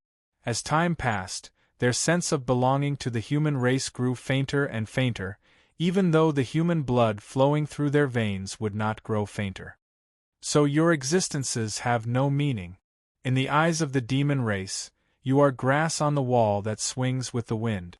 Presumably, both the old demon lord and the current demon lord are extremely wary of you. I even think that the old demon lord has probably killed a few of your members. And to the human race, you are no different from Black Robe, all traitors." Su Yorong's voice was very calm, but her words were extremely lethal. Wang Pu and Xiao Zhang glanced at each other, not knowing what to say. The truth was the most hurtful. It was obvious that Su Yorong was right about the 8 great mountain men's encounter with the demons. Mountain Man Yenji angrily retorted, "We waver, but that doesn't mean we are traitors. Don't compare us to Black Robe." Su Yorong changed the topic and pointed to a place to the north. "What was originally in the darkness over there?" Mountain Man Yenji froze, then said, "We're already at a time like this. There's no need to bring it up again." Su Yorong's lips perked up as she jeered, "Even at a time like this, the demon race is still fighting among themselves. It would truly be illogical for the race not to be exterminated." Mountain Man Yenji had a rather nasty expression. "It's obvious that this is Black Robe's scheme. Why do you need to cover it up for him?" Su Yorong asked, "Is it the demon commander?" Mountain Man Yenji hesitated for a few moments, then nodded. Su Yorong nodded and said, "I don't have anything else to ask." Only now did Wang Po understand what she was doing, and he felt deep admiration for her. He turned to Mountain Man Yenji and said, "Sir had best have them go a little farther." He was speaking of mountain men Jinghua and Ichuan. The fires of war were merciless and were certain to engulf the entire continent. Even the great western continent might not be able to avoid it. Mountain Man Yenji said, "They will go to the distant abyssal sea." The curtain had truly fallen on the story of the 8 great mountain men. The mission they had given themselves had come to an end. Mountain Man Yenji's words were an admission of defeat. Not tonight's defeat, but the defeat of the entire demon race. Before the war had even begun, he had admitted defeat. To defeat a mountain, one first had to break the mountain's momentum. This was what Xiao Zhang had done. The true strength of a mountain lay in its momentum. The difference between high and low cliffs, the rise and fall of the mountain ridges, all of these were momentum. The momentum of the world lay in the fortune of the various races. In the last 1,000 years, the fortune of the human race had gradually flourished. Emperor Taizong, Emperor Xian, and the Tianhai Divine Empress could all be called wise sovereigns of their generation. Most importantly, they had all died when they should have died, leaving only their good legacies to the great Zhou dynasty.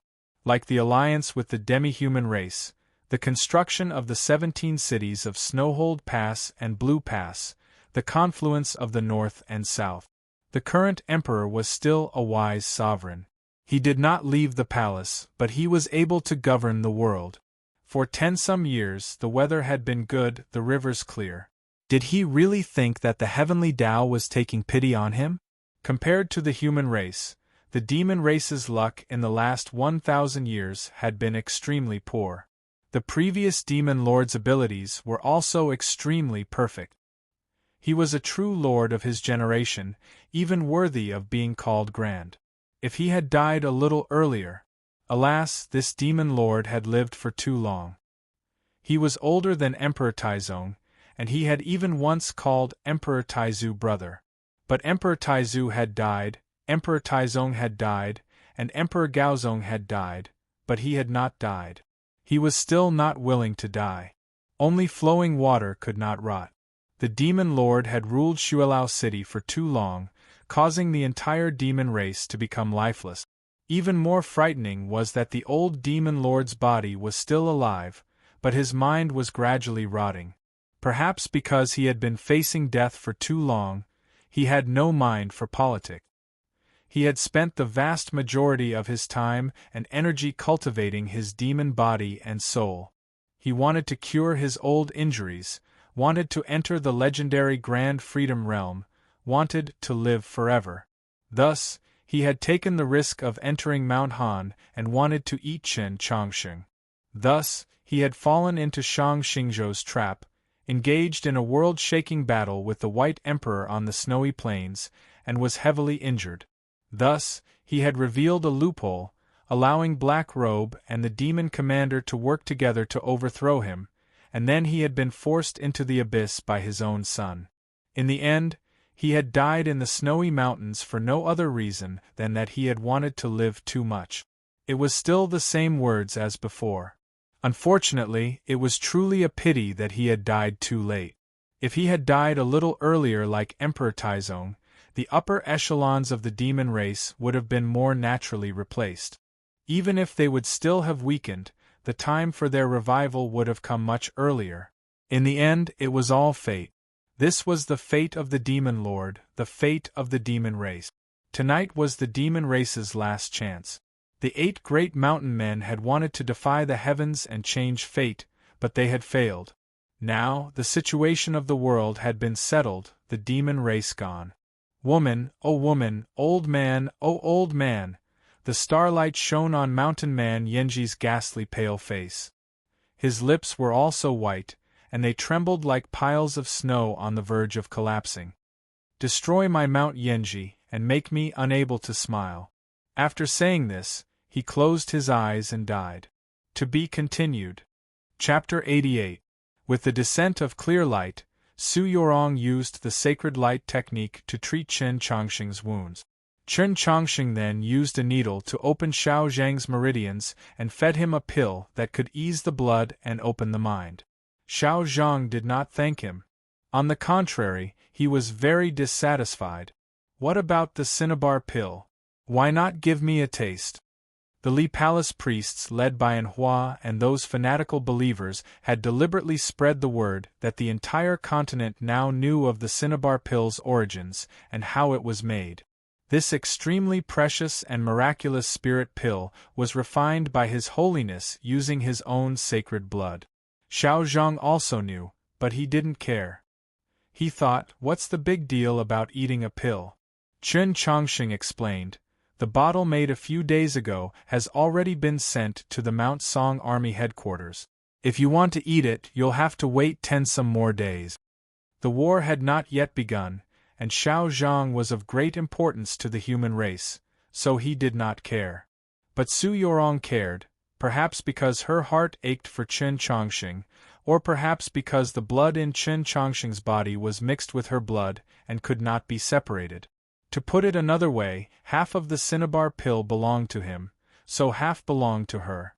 What right did he have to decide? She looked at Xiao Zhang and asked, "Are you sure you want to eat it?"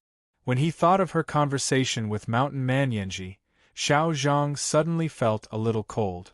Just treat it as a fart. Wang Po was in a very good mood at this sight, and he began to laugh. Xiao Zhang sneered, "Your fart is also rather loud." Chen Chongqing asked, "Why did you come?" This was also what Su Yorong and Xiao Zhang wanted to know. Although the demon commander had not appeared in the end, there was nothing wrong with Black Robe's scheme. Xiao Zhang had sent a message through the bear tribe that the demons had begun their pursuit 10 some days ago. But Chen Chongqing had only received the news 2 days ago. Divine domain experts like Mao Chuyu and the Prince of Xiang had to directly confront the pressure of the demon army, and they had no idea of this matter. Mao Chuyu and the Prince of Xiang had probably sensed Xiao Zhang's breakthrough tonight. But the two sides were too far apart. Not even an expert of the divine domain could make it in time, not unless Bianghong was revived. The most fundamental reason was still trust. Xiao Zhang did not like this world, so he naturally did not trust it. In his eyes, people like Mao Chuyu and the Prince of Xiang were even more dangerous than demon experts. Just like Suli. It was still Chen Chongqing. Everything happened so quickly that he didn't even have time to think. Even if he knew that the demons might have set up a trap, he could only barge in. Why would Wang Po appear? He had left White Emperor City, and Su Yorong had left Holy Maiden Peak, and come to this grassland, because they had a special method of communication and the fastest speed. This could only mean that Wang Po had known about this beforehand. Who told him that? The night before yesterday, the Red Cloud Unicorn went to the Polonia courtyard with a letter. Wang Po said, that letter came from Luoyang. There was a monastery of eternal spring in Luoyang. Chen Chongqing looked towards Wang Po. Wang Po nodded. Chen Chongqing was a little surprised. He thought to himself, how could his master know the demon race's plot in advance? There's something wrong with Black Robe, Su Yorong said. Her final conversation with Mountain Man Yanji had been to confirm this point. From the looks of it, there's also a problem with your master. If you want to clarify these questions, you might need to make a trip to Luoyang. The night wind gradually calmed, the smoke and dust had already settled, and a faint trace of white appeared on the horizon. The morning light symbolized the coming of the day. Wang Po asked Xiao Zhang, "Do you want to come with me?" The white paper rustled. That was Xiao Zhang panting, feeling a little annoyed. "I'm no worse than you right now, so why do you care?" In the last few decades, he had truly heard too many such unreasonable words. Wang Po chuckled, unconcerned. As expected, Xiao Zhang was still arrogant and irascible, his temper terrible. Chen Chongqing was very curious as to why someone of his temperament would ask him for help. The reason Xiao Zhang had given was very simple, but it was powerful, even moving. "I've cultivated for several decades, and I'm not ashamed to say that I've been extremely diligent, even at the risk of cultivation defect, to finally reach my current level and see the possibility of crossing that threshold. How much of a pity would it be if I died at this time?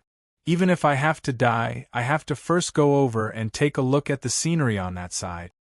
Moreover, if I can't cross that threshold, dying in battle on the snowy plains can be considered a tragic and moving death.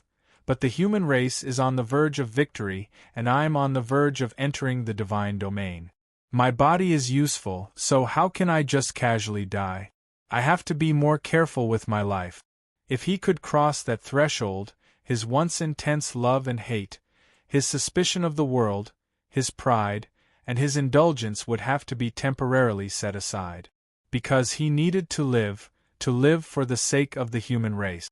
To put it another way, he would no longer be himself, or at least not just himself. Wang Pe felt somewhat comforted, Chen Chongqing felt somewhat sorrowful, and Su Yorong was rather quiet, thinking, does the scenery behind that threshold really have such a large effect on cultivators? The morning breeze was rather chilly, but the atmosphere was rather warm, but Xiao Zhang did not like it. He liked to be revered and feared by others. He did not like to be admired or liked by others. He was used to a cold-toned life, so in order to prevent the conversation from becoming a warm one, he somewhat stiffly changed the subject. Your unity sword art is truly extraordinary, Xiao Zhang said to Chen Chongqing and Su Yorong. Although he had stiffly changed the subject, his expression was very serious, because he was speaking the truth. The unity sword art he spoke of referred to Chen Chongqing and Su Yorong's harmonious swords, but it was not limited to this. It also included their coordination with Mountain Man Yanji. This seamless, unrestrained, and star-like coordination required two people's minds to be completely linked. The entire world knew that Chen Chongqing and Su Yorong were Taoist companions, but everyone knew that linking their minds had always been the most difficult thing in the world. Even mother and son, comrades who had gone through life and death together, husband and wife who had been married for many years, would find it very difficult, so why could they do it? Even someone like Xiao Zhang was praising them. Chen Chongqing was both happy and worried. Firstly, this question was not easy to answer, and secondly, Yorong was in a rather bad mood tonight. He was worried that if he answered inappropriately, she would be even more unhappy. Xiao Zhang's gaze moved back and forth between him and Su Yorong. Is there some problem between the two of you? Is there some problem between the two of you? The starlight fell on the courtyard, turning the green bricks silver and the light yellow sleeves of Chen Chongqing's robes buds yellow. Qi Jian was rather uneasy as she looked at Zhixiu, her hands tightly gripping her sleeves. A few years ago, he would have been staring at these silver bricks because he loved silver the most. Otherwise, he would have been staring at her. He loved this dress the most, loved looking at her the most. When did everything start to change? Qi Jian's expression was rather lonely as she gazed at Zhixiu's back. Zhixiu had no intention of turning around, nor did he directly answer the question. Don't let your thoughts run wild. Sleep early. I'll be back in a little while. The courtyard was on the side of the mountain behind the verdant canyon. In front of it was a grassland that looked like a beautiful carpet in the starlight. A small path led deep into the grassland. It had probably been trampled out by someone's feet, and it looked like a white thread on a carpet. Zhixiu had stayed here for many years. Although he had not yet married Qi Jian, all of Mount Li had already tacitly approved of it. It was just that no one had any means of contacting Su Li, so this matter could only be temporarily delayed. Zhixiu was still silent, the lines of his face somewhat gentler. His sleeves and trousers were no longer as short as they had been in the past. Every few days, he would go to the front of the mountain to listen to the Mount Li Sword Sect Master's sword music. His tide rush of blood had gotten much better. Although he had not completely recovered, it had already been several years since it had flared up. His cultivation had also advanced extremely quickly. In the early spring, the peach blossom trees outside the courtyard's fence had bloomed overnight, and he had finally reached the peak of star condensation. Coupled with the special abilities brought about by his hybrid bloodline of humans and wolves, his current battle prowess was terrifyingly great. Guan Feibai and Liang Banhu were no longer his match, and Bai Kai could not last more than 3 moves against him. Even when fighting against the elders of the Sword Hall, he would not be at a disadvantage. To travel from Mount Li to this grassland, one needed to pass through the path of the sword over the verdant canyon. During the day, some elders and disciples would come to this grassland to practice their swords. At night, this grassland would be quiet and devoid of people. Only he, Qi Jian, and the girl living in that tree deep within the grassland were present. As he gazed at that distant tree, Zhixiu slightly narrowed his eyes, his gaze rather sharp. For such a large tree to exist in a grassland that stretched as far as the eye could see was already a very strange sight. This tree would require 10 people to encircle it. Its surface was extremely smooth, as if it had no bark. There were very few branches growing horizontally, and the number of leaves did not match the size of the tree at all. Only at the highest point did it appear somewhat lush and bare. From a distance it really did look like a sword. Zhixiu walked up to the tree and raised his head to look up. "You've come! You've come!" As if they sensed his gaze, 2 voices rang out. These 2 voices seemed to speak at the same time, yet they were clearly separated from each other. It was impossible to tell that these 2 voices had been spoken by a single person. One voice was crisp and clear, brimming with spiritual energy, and brimming with pleasant surprise. The other voice was extremely soft and somewhat hoarse, sounding very lazy. With a gust of wind and a flow of blue light, 2 women landed at Zhixiu's side. Both women were very beautiful, but their attire and style were completely different. One of the women was dressed in a plain long dress, her entire body wrapped up so tightly that nothing could be seen. She wore no makeup, her face bare, and she was extremely elegant. Her eyes were wide open as she looked at Zhixiu, her expression very innocent and cute. Her 2 hands were very carefully holding onto Zhixiu's sleeve. The other woman was dressed in red. Her black hair draped over her shoulders, still somewhat wet. Her eyebrows were like a painting, and her eyelashes lightly blinked. She possessed a myriad of amorous feelings. Her entire body had already tilted into Zhixiu's embrace, her soft peaks seemingly carelessly and lightly pressing against Zhixiu's upper arm. One was moving, one was seductive, one pure, one charming. Any man in the world would probably find it very difficult to resist this sort of allure. Zhixiu did not react, nor did he reveal the displeasure or even loathing that a virtuous gentleman would. He was not a virtuous gentleman, and he recognized these 2 women. He knew that while they were beautiful, they were not real people, but spiritual bodies. They were Nank's 2 wings, called Hua Chui and Ningqiu. Back in the snowy mountains, Nank had been heavily injured and her brain disease flared up, causing her wings to disappear. Even when they appeared, they could not take human form. It was only on a certain night not too long ago that they reappeared. It was also from that night that Zhixiu began to frequently visit the tree. The wings of light silently flapped as Hua Chui and Ningqiu flew up with Zhixiu. In Zhixiu's eyes, the smooth surface of the tree was like a road that was constantly moving backward. After a few dozen feet, there were more branches and leaves. The greenery gradually became more luxuriant, and there was a feeling of lush greenery. Someone had built a treehouse on the tree, and in front of it was a platform 3 feet wide. Standing there, one could probably see the magnificent grassland and the setting sun. Zhixiu walked into the treehouse. Nank was squatting on the floor, her left hand hugging her knees and her head resting on them. Her right hand held a branch, and was currently drawing something on the ground. Hearing the footsteps, she raised her head and said to Zhixiu, "You've come." This was a statement devoid of emotion. Just like her voice, it was still as flat as before, devoid of any undulations. The space between her eyes was still rather wide and her expression was still rather lifeless, but it was much better than it was in the past. The Mount Li Sword Sect Master's clear sound of the righteous sword was truly formidable.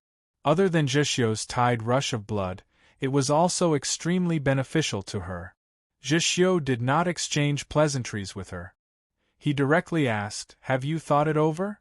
Because it was too direct, it seemed rather wooden, but it could also be understood as unyielding. Nank replied, "You've already asked me 29 nights in a row." Zhixiu replied, "You still have 1 day." Nank replied, "I still haven't thought it over." Zhixiu fell quiet for a while, then said, "If you still give me this answer tomorrow, I will kill you." Nank replied, "If you're wary of me, you should tell the people of the Mountly Sword sect and work together with them to kill me. Why ask me this question every night?" Yes, she had already woken up 29 days ago. It was also on that night that Nank's two wings reappeared on the grassland, bringing with them a strange and beautiful green light. Jishio saw that green light and knew of this matter, so he came to the tree to ask her a question. Even tonight, Nank had still not been able to give him the answer he wanted. "Chun Chongxing entrusted you to me, so I have the responsibility to take care of you. I don't want you to die," Jishio added, "and you're her relative. If you die in Mountly, she will probably be very sad." Nank placed the branch in her hand on the floor and said, "But in the end, you will still kill me." Jishio replied, "You can stay here." This was the answer he wanted to hear from Nank. Nank calmly gazed at the dark grassland and said, "The humans are about to go to war. I naturally have to return." Although her hatred for the current demon lord was as deep as the sea, she was still a demon princess. "Once you return to Shuilao City, you will be an enemy," Jishio continued, "so I will not let you leave, even if I have to kill you." Nank replied, "I need to think some more." Her voice was still very flat, unperturbed, devoid of emotion. Jishio calmly gazed at her, then suddenly said, "Okay." After saying this word, he walked out of the treehouse. The branch on the floor suddenly and noiselessly turned black and then into ash. On the terrace outside the house, two green wings of light slowly floated about, ready to launch a sneak attack at any time. Nank's face was devoid of emotion as she gazed at Jishio's back. It was like she was looking at a dead man. To be continued. Chapter 89. Nank had no hopes that her two maids would be able to cause any trouble for Jishio. She only needed the two maids to attack. The tree branch that had been incinerated to ash contained a deadly poison, and it would also activate a killing array on the platform. Then, she had prepared 29 plans for Jishio. This was an ambush that had been planned for a long time. With Nank's abilities, this ambush was flawless. Every detail could be described as perfect. As long as Jishio was not prepared, he would definitely be defeated and then killed. Even though he was already a peak star condensation expert, even though he had been publicly acknowledged as the person most skilled in battle since he was very young. Had Jishio predicted that Nank would suddenly launch a sneak attack? The front of his leather boots split open, revealing sharp and bright claws. His body suddenly grew larger, and hair like steel needles protruded from his face and hands that were exposed outside his clothes. His aura had also become several times stronger in an extremely short period of time. He did not walk out of the treehouse. Without hesitation, he went berserk, gathered all his energy and attacked Nank. How had he seen through all these arrangements? Nank was slightly perplexed as she watched the sharp wolf claws tear through the air. In the next moment she dispelled those emotions. Her eyes became incomparably bright, just like the moonlight in a snowy night. The moonlight reflected off the leaves outside the treehouse, instantly dyeing them green. Two streams of light pierced through the wall and arrived behind her, forming two wings of light that flapped. In the narrow treehouse, Nank transformed into a shadow and teleported 10 odd times, dodging Jishio's attacks. The treehouse was simply unable to endure. With a series of crackles, it shattered into tens of thousands of pieces that fell like rain. The green leaves on the treetop also rustled down, also very much like rain. In the torrential rain of leaves and shards, two figures fell. Two dull thuds could be heard as they landed heavily on the ground, sending up mud and then falling back down. Jishio's clothes were riddled with cracks. They were extremely smooth and were dyed a faint green. Some of the cracks were rather deep, with blood gushing out. Red and green mixed together, appearing rather strange and disgusting. The peacock plume was Nank's most terrifying weapon. Even Chun Chongxing's perfect purification and his skin that had been bathed in dragon blood could not completely block it, nor could Jishio. Because of the berserk transformation, Zheshio's eyes should have been blood red, but now they were an earthen yellow. He had probably been poisoned. Nank's injuries were even more severe. An enormous gash had been ripped open on her left wing of light, and there was a very deep wound on her neck. However, the blood that flowed out was black. How did you know I would make a move tonight? Nank had long since decided to leave. Even if she waited until tomorrow, the result would be the same. Tomorrow, Zheshio might tell this matter to the Mount Li sword sect. She was not confident that she could break through Mount Li's myriad sword array. Rather than wait until tomorrow, he might as well make the first move today. I didn't know you would do it, Zheshio said. I'm prepared to kill you. It was the same principle. He knew that Nank would not change her mind, so it was better to settle this matter today. Nank had been brought to Mount Li by Chen Chongqing. This was an internal matter of the Orthodox Academy. He did not want the Mount Li sword sect to get involved. Your poison can't kill me. Nank wiped the blood from her neck and licked her fingers. The most poisonous bird in the world was the surpassing bird. The surpassing bird was the peacock. She was the peacock.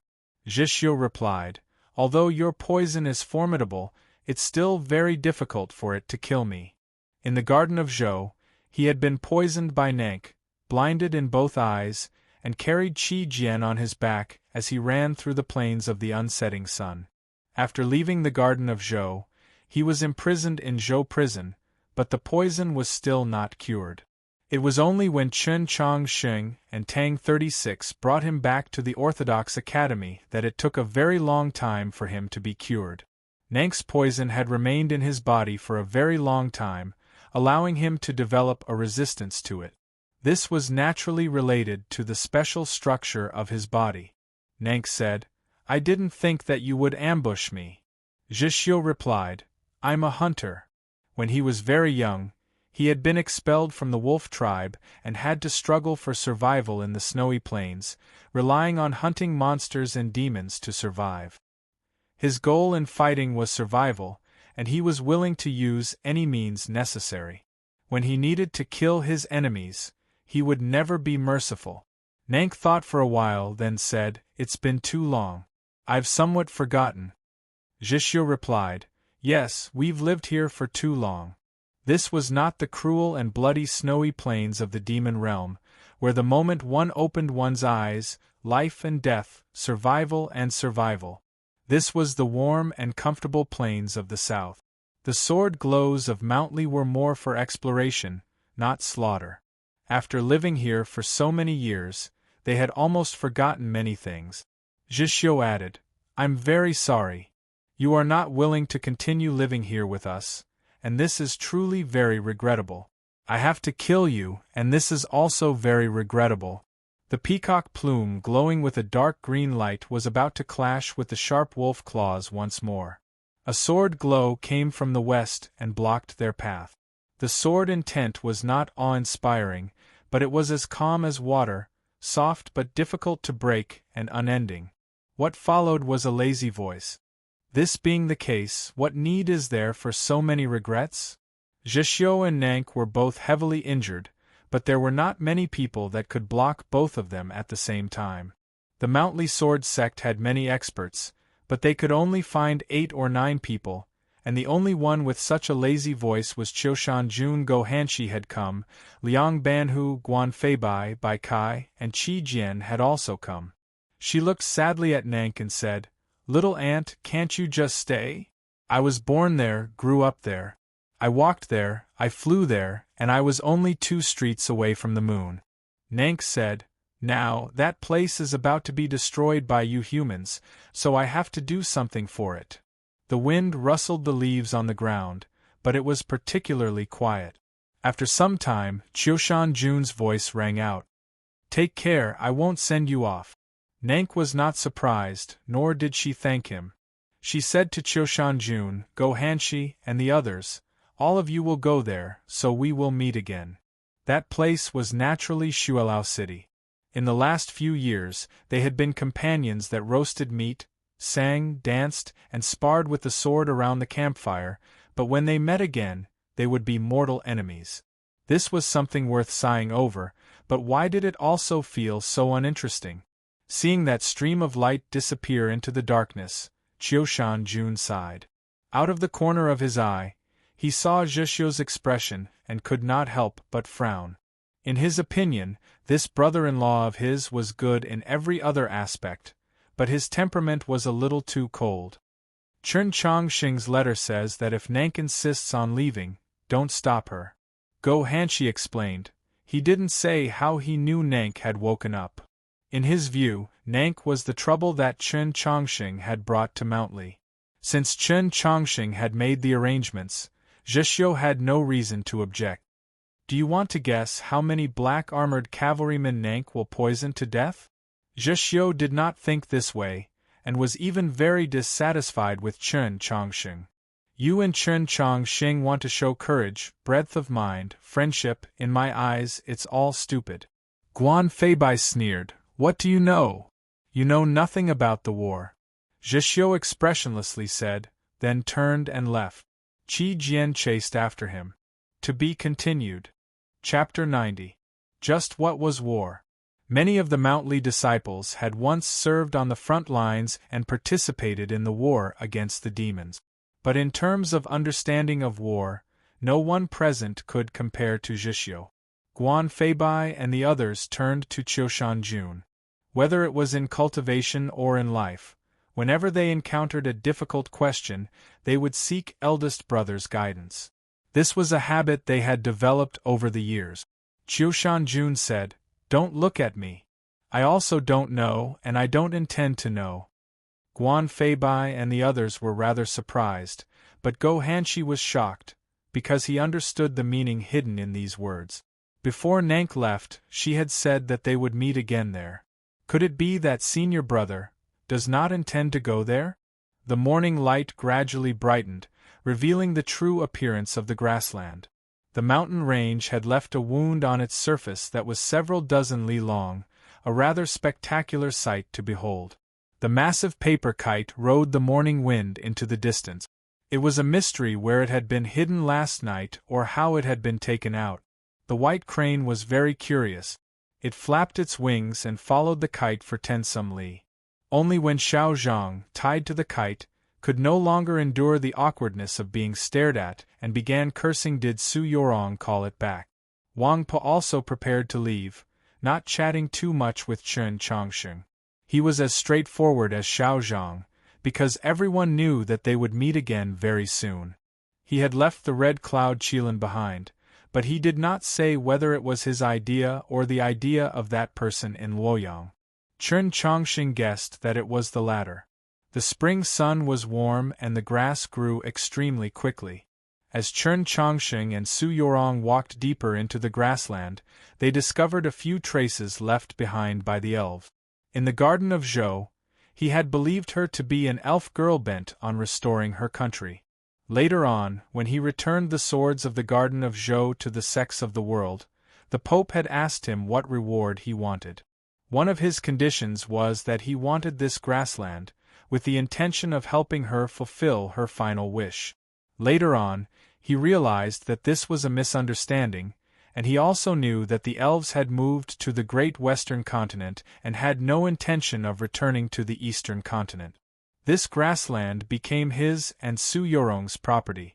From a certain perspective, this grassland was a token of love, and it could also be understood as a betrothal gift. Arriving deep into the grassland, Chen Chongqing spread his left hand in the sunlight, revealing a black stone pearl in his palm. Accompanied by howling gales, rumbling thunder, and a faint stench, the spring sun was obscured and the world was gloomy. Tens of thousands of demonic beasts appeared on the grassland like a black tide. These demon beasts, who were famous for being violent and aggressive, actually didn't move. They obediently lay on the ground, not even daring to breathe too loudly. These monsters came from the Garden of Zhou.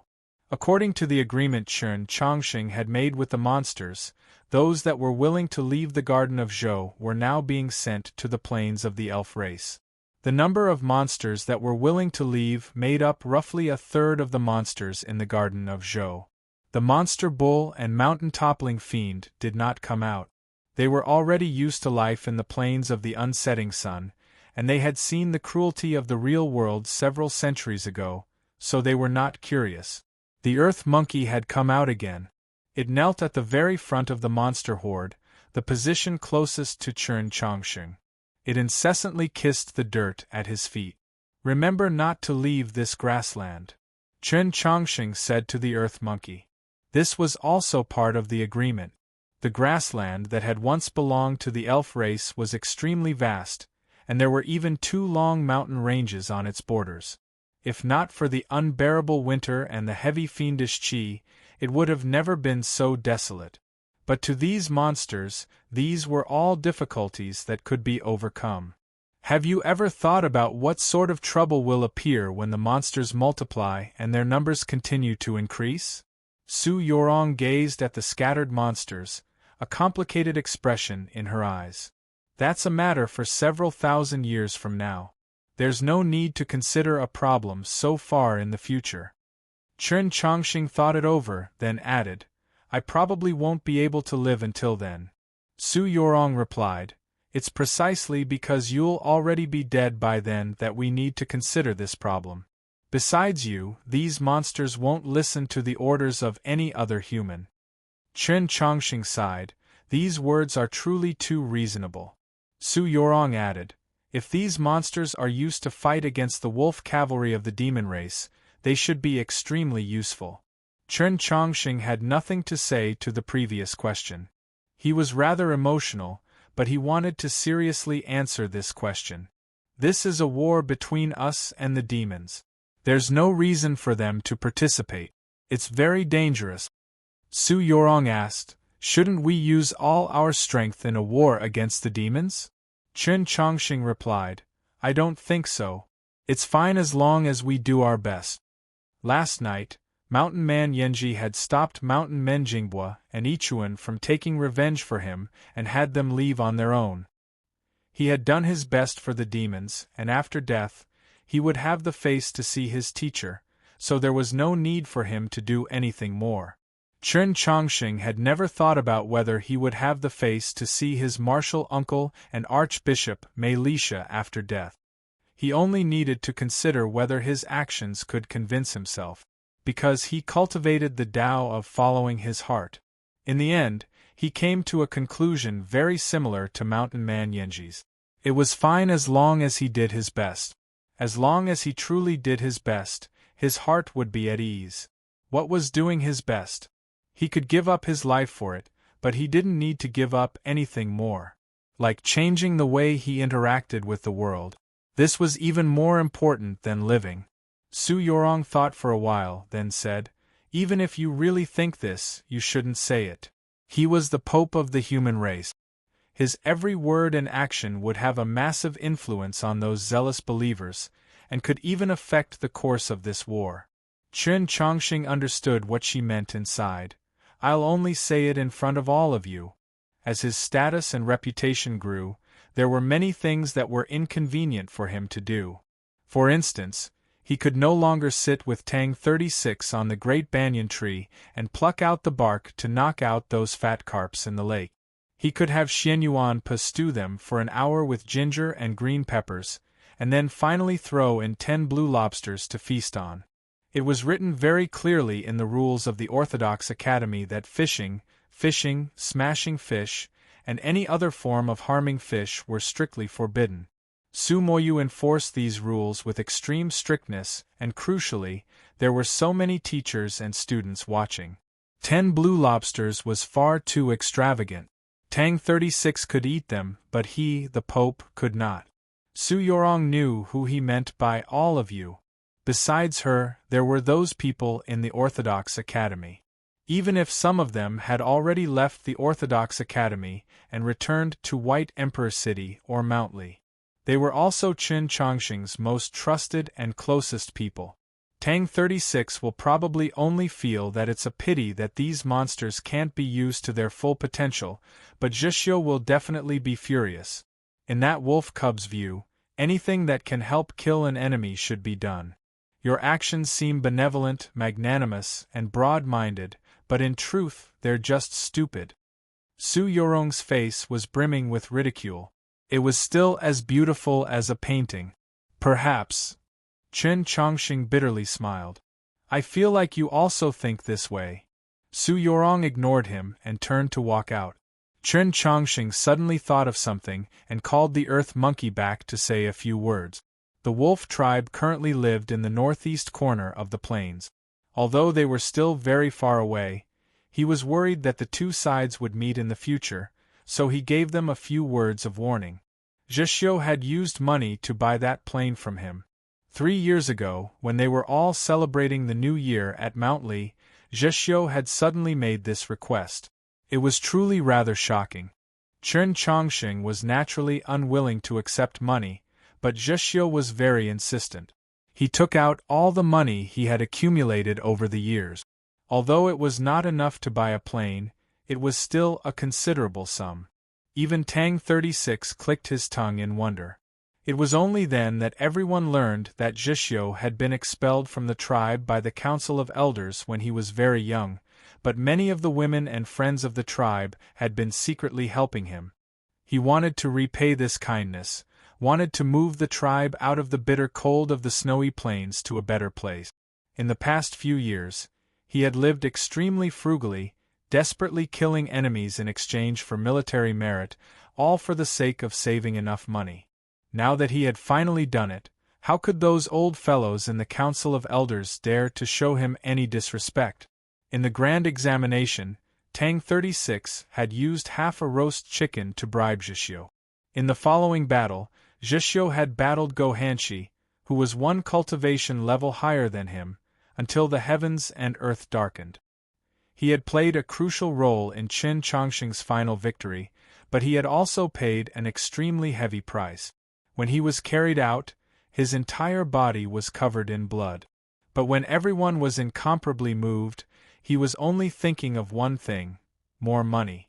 When he thought of those old scenes, Chen Chongqing was deeply moved. He thought to himself, I wonder how Zhixiu is doing in Mount Li. The war between the humans and demons is about to begin. He will definitely head north, but Nank, the smile on his face gradually faded. He had a very clear understanding of Nank's condition. For many reasons, he had not been very fond of staying in the capital in the past few years. He would often travel around and go to Mount Li many times. Besides the people of the Orthodox Academy, only those fellows from the Mount Li sword sect dared to not treat him as the Pope. This made him feel very comfortable. Every year, his senior brother would go to Luoyang to celebrate the new year. Other than 1 year in Wenshui, he would spend the rest of his time with Su Yorong at Mount Li. In the past few years, he had gone to Mount Li no less than 30 times. But every time Nank saw him, her innocent face would reveal the most sincere smile, and she would grab onto his sleeve, unwilling to let go. Even when he slept at night, she insisted on sleeping in his room, even if it was a mattress on the floor, even if Su Yorong's expression was very indifferent. This was a habit she had developed in Sloping Cliff Horse Farm, and Qiushan Jun was well aware of this past. Nank was still somewhat dazed, but she trusted Chen Chongqing very much and even felt attached to him. She was well aware of who treated her the best. Chen Chongqing truly did treat her very well. The two of them were like true brother and sister. Chen Chongqing was well aware of her illness. He had left her at Mount Li in the hopes that the sect master of the Mount Li sword sect could cure her. He had always been very concerned about the progress of her illness. At the new year this year, he knew that she was about to recover. This also meant that she was about to wake up. When the time came, what would she do? What should he do? After a very long period of contemplation, he left a letter for Go Hanshi. He said that if Nank showed signs of waking up, he should open the letter. He wondered if the letter was still intact at this time. The red cloud Qilin could travel several thousand li in a day, and the white crane was the fastest immortal bird. If they had wanted to, Chen Chongqing and Su Yorong could have flown straight back to the capital, but they had stopped midway. Perhaps it was because a scarlet flame had appeared in the sky up ahead. This flame was not a real existence, but a condensation of countless strands of blood qi and killing intent. Only those who had broken into the divine domain could see it with the naked eye. Chen Chongqing and Su Yorong were still some distance from that threshold, but their statuses were special. They were saints and they carried heavenly tome monoliths with them, so they could sense it. The plains were filled with people. From the sky they looked like dense black dots, like ants, but this was not the case. The white crane looked at the invisible flame, fear appearing in its eyes. The red cloud Qilin, on the other hand, became excited, flapping its wings even faster. The army of the Tsong province army had gathered on the plains, and they were currently undergoing intense training. From time to time, powerful qis would soar into the sky from the army. Some were clearly the work of array masters, while others were cultivators skilled in controlling swords. Chen Chongqing could even see the inferno shroud of the South's Triple Yang sect in the southwest corner of the army. This array was truly terrifying. Not even he and Su Yorong could face it head-on. Finally, Chen Chongqing saw the general at the very front. This general had an extremely powerful qi. He was actually an upper-level star condensation expert, presumably a divine general of the Tsong province army. A gale blew through the plains, causing the great Zhou banners to flap in the wind and the clothes of the soldiers. The general's sleeve swayed in the wind. He had actually lost an arm. He was Shuehe. In the coup of the Mausoleum of Books, his older brother, Divine General Shuexingchuan, was poisoned to death by Zhou Tong. Soon after, the imperial court and the military carried out a cruel purge, and he was naturally not spared. He was stripped of his military post and imprisoned in the alley of the Northern Military Department. It was only on the day that Chen Chongqing, Mou, and Zhixiu killed Zhou Tong that he saw the light of day once more. Later on, the Li Palace intervened and he was released, but he was not allowed to stay in the capital or return to Tsong province. The imperial court demoted him to Huang province to serve as a deputy commander. Fortunately, he encountered a rather decent commanding official there. Every day, he would travel the rivers and mountains, compose poems, and though he could not be described as happy, he passed his days in peace. Only when the storm suddenly arrived and master and disciple battled in the Orthodox Academy, turning the Maple Forest Pavilion into ruins, did the situation finally change. Afterwards, His Majesty began to implement new policies, bringing back a group of old officials from the previous government. Shuehe was among them, sent to Star Caesar Academy to teach. In his 3 years at Star Caesar Academy, Shuehe diligently studied the art of war and made a major breakthrough in his cultivation. Unknowingly, he had reached the upper level of star condensation. The emperor transferred him to Tsong province, where he took over his older brother's position and became the divine general of the Tsong province army. There was a muffled slap. Shuehe knelt on the ground, his knee shattering the stone floor. His eyes were slightly red and his body was trembling. The calm and imposing manner he had displayed when commanding the tens of thousands of soldiers outside the city had vanished long ago. Young Madame Shui, together with her 2 sons of 8 or 9, knelt behind him. The Shui clan was extremely strict. The 2 young masters did not understand why their father had lost his composure, but they did not dare say anything. Young Madame Shui, on the other hand, had guessed at the arrival of this young man and woman. He knelt willingly, but he was worried that he was not being respectful enough. To be continued. Chapter 91. Shuehe was so excited not because Chen Chongqing had freed him from the bitter prison and restored him, but because he was grateful that Chen Chongqing had buried his brother's body, participated in the memorial service, taken care of his widowed sister-in-law, nephew and niece, and even protected Tsong province. After several years, the Tsong province army headquarters had regained the glory of Shuexingchuan, becoming one of the most important military headquarters of the Great Zhou alongside Blue Pass and Snowhold Pass precisely because he had the assistance of his old subordinate. Chen Chongqing said, "There's no need to be so polite. Rise." Shui he knew his personality, so he stood up and indicated for his wife to take the child and leave. Before leaving, young Madame Shui nervously glanced at him, thinking, is there no need to prepare a banquet? Will the two saints be unhappy? Shui he did not notice his wife's expression. All his attention was on the red cloud qilin that Chen Chongqing was pulling. Someone had me bring it to you, hoping that in the near future, you will be able to ride it into Xuelao City. Chen Chongqing continued, on that day, I think that Divine General Shui Xingchuan will be extremely happy. Shui he took the reins and said, be at ease, I will definitely take good care of it. The red cloud qilin was extremely intelligent and had already recognized him.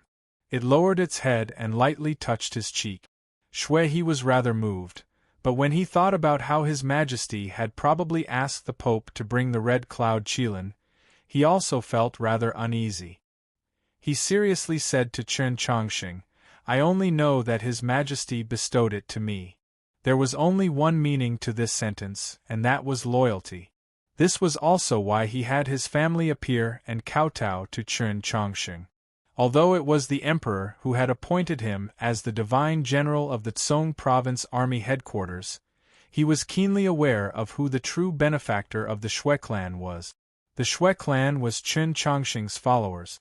Whether it was the Shui clan in Tsong province or the Shui clan on the road of peace in the capital, as long as the Shui clan existed, as long as he was alive, the Tsong province army headquarters would only follow the lead of the Li Palace.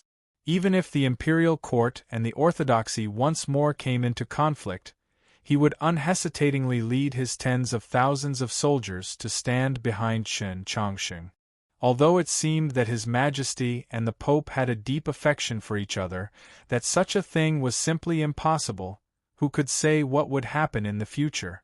When Emperor Taizu led his troops out of Tianliang County, could those young princes have imagined that so much blood would flow in the 100-herb garden a few decades later? Chen Chongqing knew that Shui he had made a mistake and said, this should be the intention of Luoyang. After hearing this, Shui he was silent for a very long time. The eastern capital, Luoyang, had been quiet all these years. It did not make a sound, but there were still many people watching it. Why? Of course, it was because of the Temple of Eternal Spring. Nowadays, when people mentioned Luoyang, if there was no other explanation, they would refer to the Monastery of Eternal Spring and the old Taoist in the monastery. If the red cloud unicorn was really sent over by the Monastery of Eternal Spring, then the meaning behind it was very clear. This general does not dare to have any resentment. When Shui he said this, he spoke very slowly, but his tone was very serious. Since he had made up his mind, he did not want the Pope to think that he was still holding back. Although saying this made him very unhappy, or perhaps it could be said that he was unwilling. You can't control what you think. You love and hate, and you have a reason to hate, so who has the right to stop you from hating? Chen Chongqing continued, but before attacking Xuelao City, we might need to temporarily forget those things. In this war, the Tsong province army under Shui he's command was naturally the main force. That person in Luoyang had returned the red cloud qilin to Shui he without saying a word, but it had a deeper meaning. It was precisely what Chen Chongqing had meant. As dusk deepened, Chen Chongqing and Su Yorong did not stay to eat at the divine general's estate, choosing to leave. Now, the two of them had to share the same crane. This sort of situation had occurred many times in the past, and the white crane was already used to it, but it could sense that something was wrong with today's situation. In the hazy twilight, the plains stretched as far as the eye could see. Su Yorong was focused on the scenery. When Chen Chongqing spoke to her, she would only respond with one sentence after every 4 or 5 sentences. She seemed rather cold. The white crane recalled Xiao Zhang's words and wondered, could there really be a problem between these two? No matter how slow Chen Chongqing was, he had long ago sensed Su Yorong's coldness and knew that there truly was a problem. The problem was that he didn't know what the problem was, where the problem had come from, and even if he wanted to ask her, he didn't know where to start. The cold wind buffeted his face, but it did not make him more clear-headed. On the contrary, it made him even more confused. The white crane flew southwest, and it didn't take long for it to enter Tianliang County. As he gazed at the familiar scenery of the wasteland and the familiar city in front of him, Chen Chongqing recalled the scene of him and Su Li fleeing for tens of thousands of li and couldn't help but feel nostalgic. Following his orders, the white crane landed in a forest outside the city. As it descended, Chen Chongqing noticed that the largest estate in the city was completely empty, its gate tightly shut. He couldn't help but wonder, could Liang Wangsun have left? Why isn't there a single person in the estate? As the white crane flew into the twilight, Chen Chongqing and Su Yorong walked out of the dense forest on the side of the official road. Xuanyang City was an ancient city, but the southern gate seemed rather new. At the very least, it didn't seem ancient at all. Back then, your teacher blew open this city gate, and Guan Xinca and Zhu Luo were badly beaten. When Chen Chongqing thought of the events of the past, he was still rather excited, but also somewhat ashamed that he didn't know how to tell a story. He thought to himself, if it were Tang 36 telling it, it would definitely be much more wonderful. The story of that night's storm in Xuanyang City had long ago spread to the entire continent. Su Yorong already knew all the details, so there was no need for Chen Chongqing to explain. As she gazed at the city gate and thought of her teacher, a faint smile appeared on her lips. Chen Chongqing was somewhat gratified, thinking to himself, this arrangement really wasn't wrong. After entering Xuanyang City, they went straight to the Liang household. The gate of the Liang household was tightly shut. They used their spiritual senses to scan the place and confirmed that there really was no one inside. Chen Chongqing and Su Yorong glanced at each other, somewhat confused. Just what had happened that Liang Wangsun had actually dismissed all the servants in the estate. Upon entering the estate, they saw that famous imperial carriage and found the letter that Liang Wangsun had left behind. Liang Wangsun had a very powerful influence on the northern world of cultivators and the common people. The palace had issued several decrees inviting him to enter the court, but he had always refused. As a descendant of the previous dynasty's imperial clan, he hated the Chen imperial clan to the bone, so how could he be willing to lend a hand? They had come to Xuanyang City to persuade him. When Liang Wangsun had entered the capital to help the Tianhai Divine Empress manage the imperial design, he should have had a rather good impression of Su Yorong. Who could have expected that after Liang Wangsun received the news from the capital, he would immediately take the old and young of the estate and leave Xuanyang City, not even willing to meet with them. However, Liang Wangsun had clearly stated in the letter that it was impossible for him to help the imperial court. When he was truly needed, he would naturally appear. This single sentence was enough, not to mention the fact that there was even a name on the letter. Chen Chongqing and Su Yorong left the estate and arrived on the street. Many soldiers hurriedly walked by, their faces somewhat at a loss. The prefectural armies of the various provinces and counties were currently mobilizing their defenses and also training. Logically speaking, they should not have appeared on the battlefield, but no one knew just how many people would die this time. Even the imperial guards responsible for guarding the imperial palace were preparing to advance north at any moment, let alone them. On the battlefield, death was unavoidable, and the phrase "one after another" was a common occurrence. Chen Chongqing understood that this was inevitable, but he still felt somewhat perplexed. For the sake of his thoughts, tens of thousands of people would die. Sometimes, he would think that it was fortunate that he was the Pope and not the Emperor, or else those decrees and conscription orders would have to go through his hands. Soon after, he would feel that thinking this way was very unfair to his senior brother. He knew that his senior brother would do these things extremely well, but just like him, his senior brother also deeply disliked doing these things. The street behind the Liang household was called Four Seasons Green. It was the straightest street in the western part of Xuanyang City. There were no shops on either side, only gray stone walls. The long street was quiet. Music drifted out from some courtyard, and it seemed like someone was singing an opera. Chen Chongqing and Su Yorong followed the music. Passing through an alley, they arrived in front of an estate and saw 2 rows of red lanterns. The paper used for the lanterns was an extremely red and heavy color. It seemed to be wet, and when illuminated by the ox candles inside, it looked like blood, somewhat dazzling to the eye. Su Yorong glanced at the lanterns, her elegant brows creasing as if she was thinking of something. The music came from within the estate. Chen Chongqing and Su Yorong walked in, but no one stopped them. Upon entering the estate was an enormous stone platform, paved with large blocks of gray stone. They were unpolished and not exquisite, and coupled with the burning torches all around, it seemed rather like a battlefield on the wasteland. In front of them was a stage, and on the stage burned tallow candles as thick as a child's arm.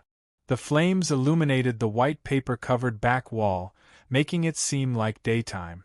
A man was currently singing an opera, dressed in a red dress and wearing extremely gaudy makeup. He did not use his high-collared clothes to intentionally cover his throat, nor did he intentionally suppress his voice. He sang in a rather hoarse and exquisite manner, rather moving. Without any warning, the music came to a screeching halt. The man turned to Chen Chongqing and asked, "Sir, what do you think of my opera?" Tonight, not many people had come to listen to the opera, only 10 some. They were sitting in front of the stage, and from their attire and demeanor, they were probably the leading figures of Xuanyang City. Hearing the man on the stage speak, the crowd turned and saw Chen Chongqing and Su Yorong. They couldn't help but be somewhat surprised. Today, Liang Hongzhuang had come to the estate to entertain himself, and he had even invited the best troupe in Lanling City. He was still singing the famous Spring Night Song, playing the part of a charming and lovely bride. Just as he was singing excitedly, his eyebrows flying and his eyes softening, he suddenly saw that young man and woman walk in from outside the estate. He thought to himself, "I've finally arrived. I've never really listened to opera, but I think it's pretty good." Chen Chongqing thought it over, then added, "It seems a little different from the opera in the capital. When I was little, I went to the Luling estate to learn opera. Their singing style is a little strange, but it's nice to listen to." Liang Hongzhuang said, "I hear that it's a singing style from the great western continent, but I don't know if it's true or not." The people present were all leading figures of Xuanyang City. Seeing Chen Chongqing and Su Yorong's appearances, especially the latter, they very quickly guessed at their identities. The tea table toppled to the ground and the chairs overturned. Under the lead of the Archbishop and the Mayor of Xuanyang City, the crowd solemnly bowed. Chen Chongqing waved his hand, indicating that they should rise, but he had no intention of speaking with them. As a result, the crowd could only respectfully stand to the side, not daring to make a sound. It was a matter from 10-odd years ago. Countless people of the Liang estate died, my father also died, and my big brother ran away from home. In those days, my life was very bitter. The imperial court did not like our clan, so naturally no one liked us. Now that I have no elders to protect me, who would be polite to me? At the most bitter times, I didn't even have food to eat, so I thought to myself that I had to find a way to support myself. My father liked to listen to opera, and I also liked to listen to it. I was familiar with this line of work, so I walked this path. At the time, I had no choice. Did you all just go to the estate? At the time, even the estate was occupied. Hearing Liang Hongzhuang's words, the expressions of those important figures of Xuanyang City subtly changed. Could it be that something is going to happen tonight? Liang Hongzhuang then fell silent for a very long time. He originally had many things he wanted to say. At the time of the incident, the people who had seized the power and wealth of the Liang estate had been right in front of him, precisely these leading figures of Xuanyang City. If not for Liang Wangsuan's outstanding talent, The fact that he had become an expert of the proclamation of liberation at such a young age, and the fact that he had established a relationship with the palace, how could these people have lowered their heads and admitted defeat? Even so, these people still relied on the imperial court's wariness of the Liang estate and the power of the Tianhai clan to suppress the Liang estate from retaliating. The ones who had truly occupied the Liang estate were not these people. To these important figures, this sort of behavior would be far too unsightly. Thinking of the chaotic state of the estate when he returned 3 years later, Liang Hongzhuang sighed. He took out a case from his sleeve and threw it to Chen Chongsheng. Inside the case was half of the estate of the Liang estate, which could be used for military expenses. "I want to drink," Liang Hongzhuang suddenly said. After a moment, a woman carrying a bowl of wine walked onto the stage, her footsteps hurried. Liang Hongzhuang took the bowl and drained it in one gulp, then threw the bowl to the ground. With a clap, it shattered into pieces. He cast a sidelong glance at the sky, his eyes filled with indescribable contempt and sorrow. Walking off the stage, he kicked off his cloud boots, threw away his headscarf, and walked into the darkness. The woman anxiously yelled, "Third young master, where are you going?" "My apologies to everyone, I've caused trouble for everyone, I've caused trouble for everyone. I admit my wrongs, I admit my cowardice, I admit my beating. I just have to trouble everyone to move to Weibo to criticize and educate me. After all, the book review section is a place to discuss books. I've troubled you, thank you." There is a story between Liang Hongzhuang and that woman, roughly similar to Fan Xian and Donger, except that the former is a tragedy. Many of the words used to describe Liang Hongzhuang in this chapter were copied from the first time he appeared. I really like the description in that chapter. Chapter 92. Liang Wangsun would not participate in this war, at least at the beginning. However, he had to show his attitude, so he left behind a message and a name. This name represented half of the Liang household's property, as well as Liang Hongzhuang, a star condensation expert. Liang Wangsun had already received an appointment from the military through MOU. Liang Hongzhuang wanted to go to Blue Pass. He would definitely become a general and stay in a safer place on the battlefield. However, a general would die in battle, not to mention that this would be a long and drawn-out battle. Who could guarantee that he would come back alive? Moreover, Liang Hongzhuang knew his own temperament. He was certain that it would be very difficult for him to return alive. This was the so-called death. However, before that, there were still some unfulfilled wishes, such as those who were still alive. In the last few years, he had developed a very good relationship with the governor of Xuanyang City, the archbishop, and the others.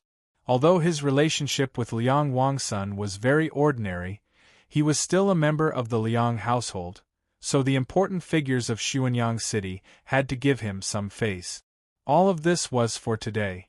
Liang Hongzhuang had already made preparations to kill all of these people tonight. He knew what these people liked, so he made a lot of arrangements between tallow candles, painted walls, red lanterns, and food. Not to mention, there were still several assassins from the Heavenly Secrets Pavilion hidden in the darkness of the night. When she saw the red lantern, Su Yorong felt a flash of killing intent, which was why she frowned. In the end, Liang Hongzhuang changed his mind. Even after a long time, no one knew why he had changed his mind. In the coming summer, there would be a battle to break out of the encirclement, and he would die under the hammer of the 9th Demon General. Sitting in front of the table, and looking at his own face in the mirror, Chen Chongsheng thought about the unfinished story of Liang Hongzhuang and sighed. A rustling sound came from behind him. He looked back and saw a graceful figure behind the gauze curtain. He could vaguely see the faint flower pattern on her white undergarments. He hurriedly walked over and tidied up the bedding on the floor so that it wouldn't get in the way. Su Yorong got off the bed and washed her face and rinsed her mouth. She put on an unlined shirt and walked to the window without buttoning it. The morning breeze blew through the window and landed on her face, ruffling her slightly damp black hair. Spring sunshine also entered the room. The room was filled with spring. Seeing this scene, Chen Chongqing naturally thought of many years ago. It was also a bright and beautiful day in this inn. He shouted to all of Xuanyang City, "Mount Li's junior martial uncle Su Li is here." Wind and rain suddenly arrived, and a series of bloody battles ensued. Today, he did not need to shout these words, and being with Su Yorong was naturally much more enjoyable than being with Su Li. The most important difference was that the human race at the time was divided, whether it was between the new and conservative factions of the Orthodoxy or between the Tianhai Divine Empress and the Chern Imperial clan. And the greatest of these cracks was between the North and the South. Even a benevolent person like the Pope wholeheartedly wanted to kill Su Li, let alone anyone else. It was completely different now. Luoyang took the initiative to send the Red Cloud Qilin to Tsong province. Shui remained silent. The entire Liang household moved away, but left behind half of their wealth. In the end, Liang Hongzhuang did not kill anyone and directly went to Blue Pass. There was still hatred and cracks, but it was nothing. The current human race was unprecedentedly united. Everyone knew that the Great Zhou dynasty was about to launch a northern expedition. After several hundred years, the human race would once more launch an attack on the demons. This time, their goal was extremely clear: to complete the grand undertaking that Emperor Taizong's generation had not been able to complete, to capture Xuelao City, thoroughly defeat the demons, and then subjugate them. In the face of this sort of war, nothing was important, whether it was the personal grudges from 1,000 years ago or the clash of ideals. It was like this for thousands of generations. Su Yorong did not turn her head. She squinted her eyes and gazed at the spring sunshine of Xuanyang City. She was like a rabbit that had just woken up, rather cute. "You've stayed in White Emperor City for so long. Just how did the negotiations go?"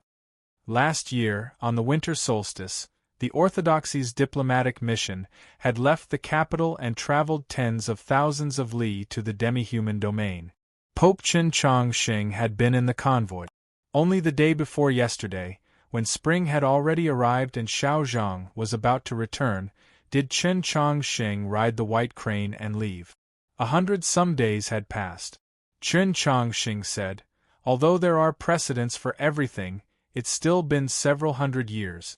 Getting the White Emperor to agree to an alliance is not difficult, but the details are very troublesome." Su Yorong said, "It seems even more difficult than fishing on the Red River." As she said this, there was no expression on her face, but everyone knew what sort of emotion she wanted to express. Chen Chongqing froze at these words. He vaguely understood why she had been so cold from the night before until today, but for a moment, he didn't know how to explain it. In the next moment, he suddenly recalled Tang 36's advice. His expression flickered as he yelled, "Look, there's a kite in the sky." Su Yorong arched her brows and gazed out the window. All she saw was a clear blue sky with nothing else in it. Chen Chongqing quickly stepped forward and hugged her from behind. His arms encircled her, perfectly fitting. "I won't let go. The entire continent is so united, so how can we be divided? The confluence of North and South, the unity of the Orthodoxy, all depends on us. Just do as I say. Or perhaps I'll submit to you." Su Yorong arched her brows, but she said nothing. This should have been an emotion of loathing, but why did it seem endlessly bashful under the light of spring? The morning drizzle once more descended upon this old land, lonely and sheltering. 10 li away, looking at the distant capital, the convoy was divided into 2 lines, one following the Luo River into the capital, the other heading into the distance. The distance of the capital was not some other place in the continent, but Luoyang. This was a very poetic way of saying it. Many years ago, when he was traveling from Xining village to the capital, Chen Chongqing had once passed by Luoyang, but he had not entered the city. It was not easy to stay in Luoyang, and the inns there were publicly acknowledged to be expensive. This was Chen Chongqing's first time entering Luoyang, and also his first time entering the monastery of eternal spring. This was the first time in 10 years that he had seen his master, Shang Xingzhou. After the battle of the Orthodox Academy, Shang Xingzhou had retreated to Luoyang and taken up residence in the monastery of eternal spring. 10 years had passed since then. The past was the past, but it was not like the wind. The human race was incomparably united, but there would always be a crack between certain people and certain matters. The deepest and most important crack was naturally between Chen Chongqing and Shang Xingzhou. Shang Xingzhou had ignored politics for many years, but he was still alive, which represented a faction or perhaps a faith. The Taoists of the Monastery of Eternal Spring did not obstruct him. They calmly handed over Chen Chongqing's request for an audience. So even though their monastery master had been killed 10 years ago by Lu Qing, whom Chen Chongqing had invited, they still treated Chen Chongqing with courtesy and no hatred. This sort of lack of emotion, the lack of subjective awareness, was truly terrifying. Only these Taoists could probably force Xiao Zhang into the snowy plains, right? Chen Chongqing silently thought this, and then he received a response from the monastery. A young Taoist boy of 6 or 7 ran out from the monastery of Eternal Spring, gasping for breath as he said, "The old ancestor has said that he will not see any guests today." Chen Chongqing pinched the young Taoist boy's flushed cheeks and said with a smile, "Tell the old ancestor that this is a matter of White Emperor City." No one tried to stop him. It seemed like these words truly had great meaning to Shang Xingzhou. The monastery of Eternal Spring was filled with fields. The fields were not planted with rice. The pine trees on the ridges were very beautiful, but this did not mean that the fields were beautiful. A faint sheen enveloped the fields of early spring. The several dozen temples of the Taoist monastery had originally been planted with medicinal herbs. Under the guidance of the young Taoist boy, Chen Chongqing walked to this medicinal field, picked up the hoe by the ridge, and began to remove the weeds and leaves. There was no update tomorrow. Chapter 93. The fine rain sprinkled down like mist, gradually drenching his face and collar. The weeds and old leaves that had been tossed to the edge of the ridge were stained with dew and looked very beautiful. As the light gradually shifted, he finished his work in the medicine field. The young Taoist boy appeared again and indicated that he should follow him. At the end of the endless medicine field were several verdant hills. As one followed the mountain path, a hot mist pervaded the air. Surprisingly, there were several hot springs between the pines and cypresses. Chen Chongqing was rather looking forward to soaking in the hot springs. Just when he was about to take off his outer robe, he saw that figure in the mist.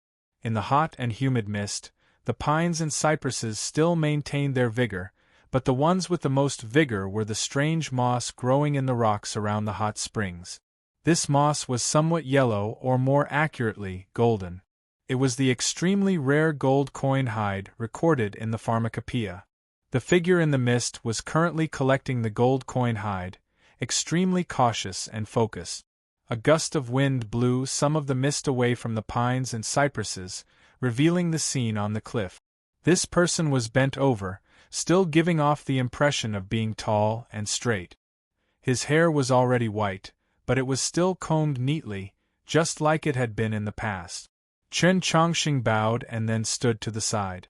As time passed, the light gradually brightened, the mist dispersed, and the gold coin hide began to retract, becoming no different from ordinary moss. Shang Xingzhou gave the medicine bag to the accompanying Taoist, took a cup of water from the young Taoist boy, and took a sip. He walked along the mountain path to the pavilion and sat down. Chen Chongqing walked out of the pavilion. Shang Xingzhou did not even glance at him, nor did he have him sit down. He straightforwardly asked, "What does Bai Xingye want to do?" 10 years ago, in the Battle of White Emperor City, this master and disciple had worked together for the first time. Chen Chongqing had not known that Su Yorong had played the role of bridge, but the final result was extremely good. The master and disciple, one inside and one outside, one visible and one hidden, had forced a supreme expert like the White Emperor into a dead end. In the end, they had acted according to their plan, working together to kill the two angels of sacred light and destroy Madame Mu. As for whether the White Emperor had shed a tear in the sea of clouds, no one knew. It seemed that Chen Chongqing was right.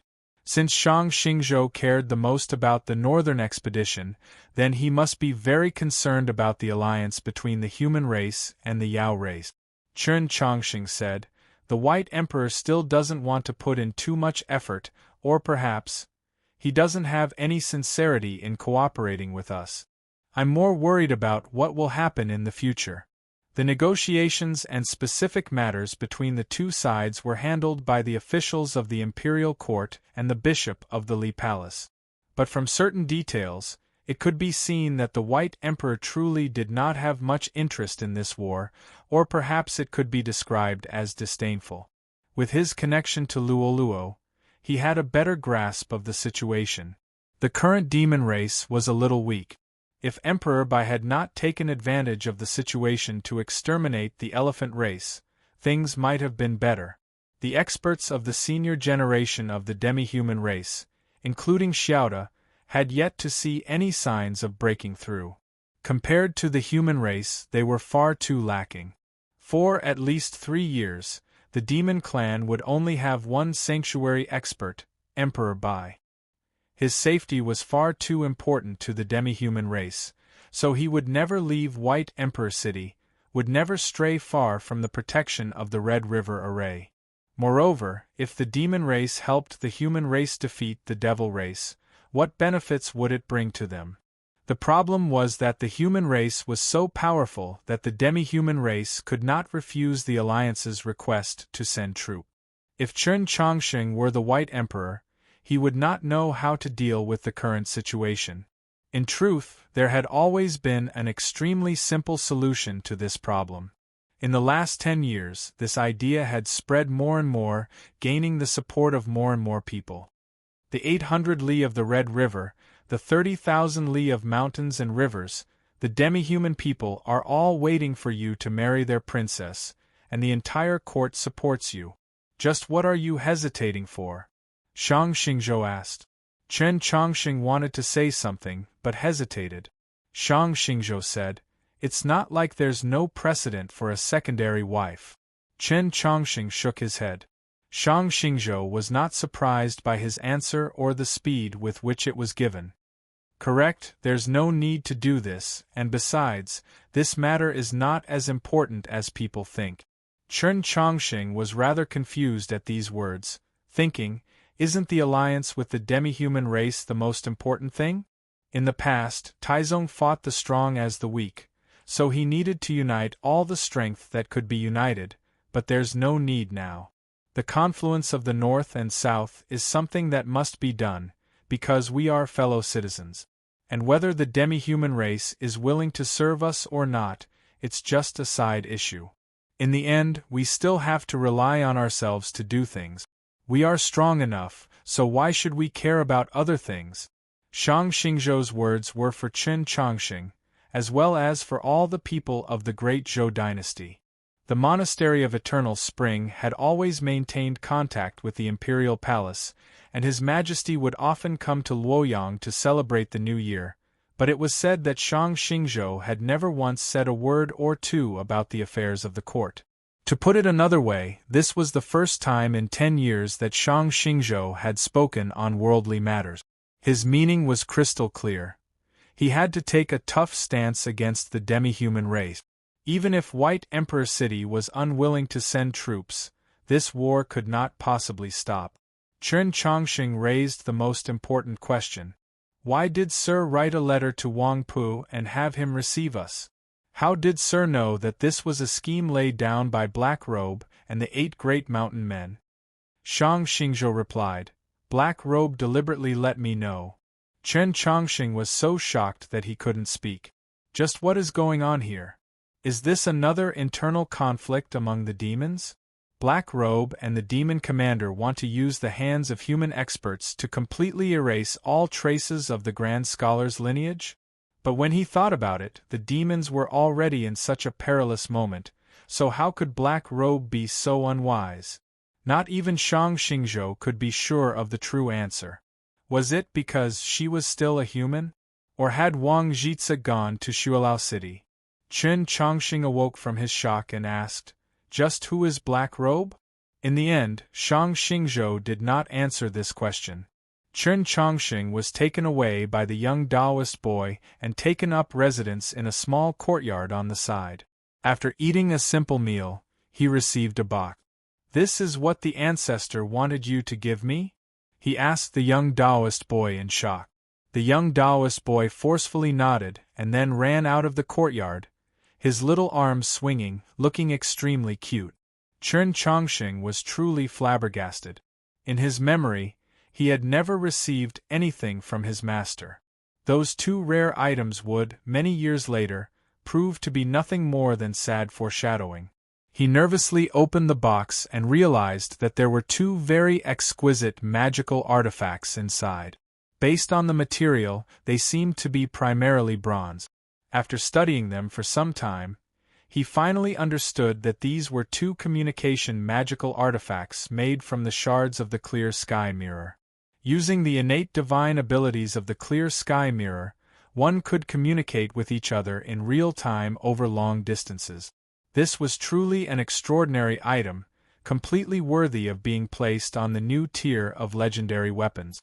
Shang Xingzhou had probably personally forged them, and he had spent a great deal of effort on them. Such precious magical artifacts should be used on the battlefield. Why did his master give them to him? His spiritual sense fell on the stone pearl on his wrist, causing one of the gray pearls to light up. Su Yorong's voice suddenly came from the stone pearl. "Speak, I'm busy." Chen Chongqing recounted what had happened. Su Yorong's voice vanished for a while, then came back. "Perhaps this is for us." Chapter 94. Chen Chongqing thought of a possibility. Just now when his master mentioned being a co-wife, he rejected it. So these two tools made from the fragments of the Hao Tianjing were complements? Yes, his master had always seemed to admire Yorong. 10 years ago, he seemed to have expressed it in White Emperor City. According to Yuan, Shang Xingzhou rarely mentioned Chen Chongqing during the New Year, but he did mention Mount Li a few times. After all, it was another sect, so as the holy maiden, Su Yorong should not always go and disturb them. If he shouldn't go to Mount Li, then where should he go? The Li Palace or Luoyang? Thinking about how Su Yorong could easily gain the favor of the elders, Chen Chongqing couldn't help but feel a little envious. Shang Xingzhou thought that it was inconvenient for them to live in two different places, so he made such a small thing. However, he did not know that they had already solved this problem. He and Su Yorong had a special method to keep in touch, so when the White Crane arrived at White Emperor City, he was able to immediately inform her of the news on Holy Maiden Peak. The glowing stone pearl on his wrist was a heavenly tome monolith. The heavenly tome monoliths had always been a kind of spatial passage. Whether it was the laws of the mausoleum of books or the method of entering and exiting the Garden of Zhou, they all proved this point. In these 10 years, he and Su Yorong had constantly comprehended and researched the heavenly tome monoliths, finally grasping a portion of their mysteries. Their voices could pass through the heavenly tome monoliths to reach the other side, but slightly condensed spiritual sense and real objects were still unable to do this. At this moment, the other gray stone pearl on Chen Chongqing's wrist lit up. "Luoluo greets sir." A crisp sound rang out from the stone bead. Yes, she also had a heavenly tome monolith, and she had also learned how to communicate with Chen Chongqing. With a light pop, the stone bead that was communicating with Su Yorong went out just like that. Chen Chongqing opened his mouth, not knowing what to say. When Luoluo saw that he didn't reply, she couldn't help but worry. She shouted, "Mr. Sir, are you all right, sir?" Chen Chongqing said, "I'm fine, I was just a bit distracted." "That's great." Even though they were separated by 100,000 miles, Chen Chongqing felt as if he could see Luo Luo's adorable appearance, as if she was relieved of a heavy burden and her little hands kept patting her chest. Suddenly, he finally understood why Su Yorong had been so unhappy in the past few days, whether it was in the plains of the elf race or in Xuanyang City. So it was because of what happened that day. That day was really similar to today. The White Crane had come from the Mount Song Army headquarters. When he had contacted Su Yorong, he had been rafting on the Red River. At that time, Jing Yu was singing in the water and Luo Luo was beside him, using her small hands to feed him fruits. Luo didn't know that Su Yorong could hear her. He had not thought of this at the time. What did Princess Luo say at that time? Curiosity was written all over Tang 36's face. Even though his beard was being blown around by the wind, it couldn't hide his curiosity. Chen Chongqing used his peripheral vision to confirm that no one was looking at him and no one was listening to Tang 36. He lowered his voice and said, she said, "Mister, be good and open your mouth." Tang 36 was stunned. He wanted to laugh, but he didn't dare to. His face turned red. The people on the city wall finally noticed the commotion. The Prince of Zhongshan slightly raised his brows, somewhat displeased. The Prime Minister chuckled and comforted him a few times.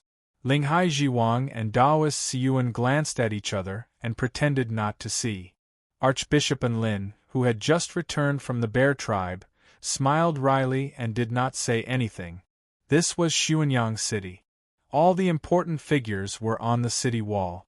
As spring deepened in the central plains, the vegetation grew thicker, and the snowy plains of the north grew warmer. That momentous event had finally occurred. After several hundred years, the human race once more embarked on a northern expedition. The emperor personally offered a libation and escorted them from the imperial palace to the capital. Pope Chen Chongqing even escorted them all the way to Xuanyang City. The plains outside Xuanyang City were packed with people, a dense mass like a tide. These people were all going to meet their deaths, so this tide was the world's most powerful and frenzied wave. Hundreds of thousands of powerful divine senses and killing intents merged together. Even the fiercest west wind in the world could not rival it. Even if the golden giant dragon were to return to the Middle-earth continent and look at this soaring killing intent from 1,000 miles away, it would be frightened away, not daring to approach it at all.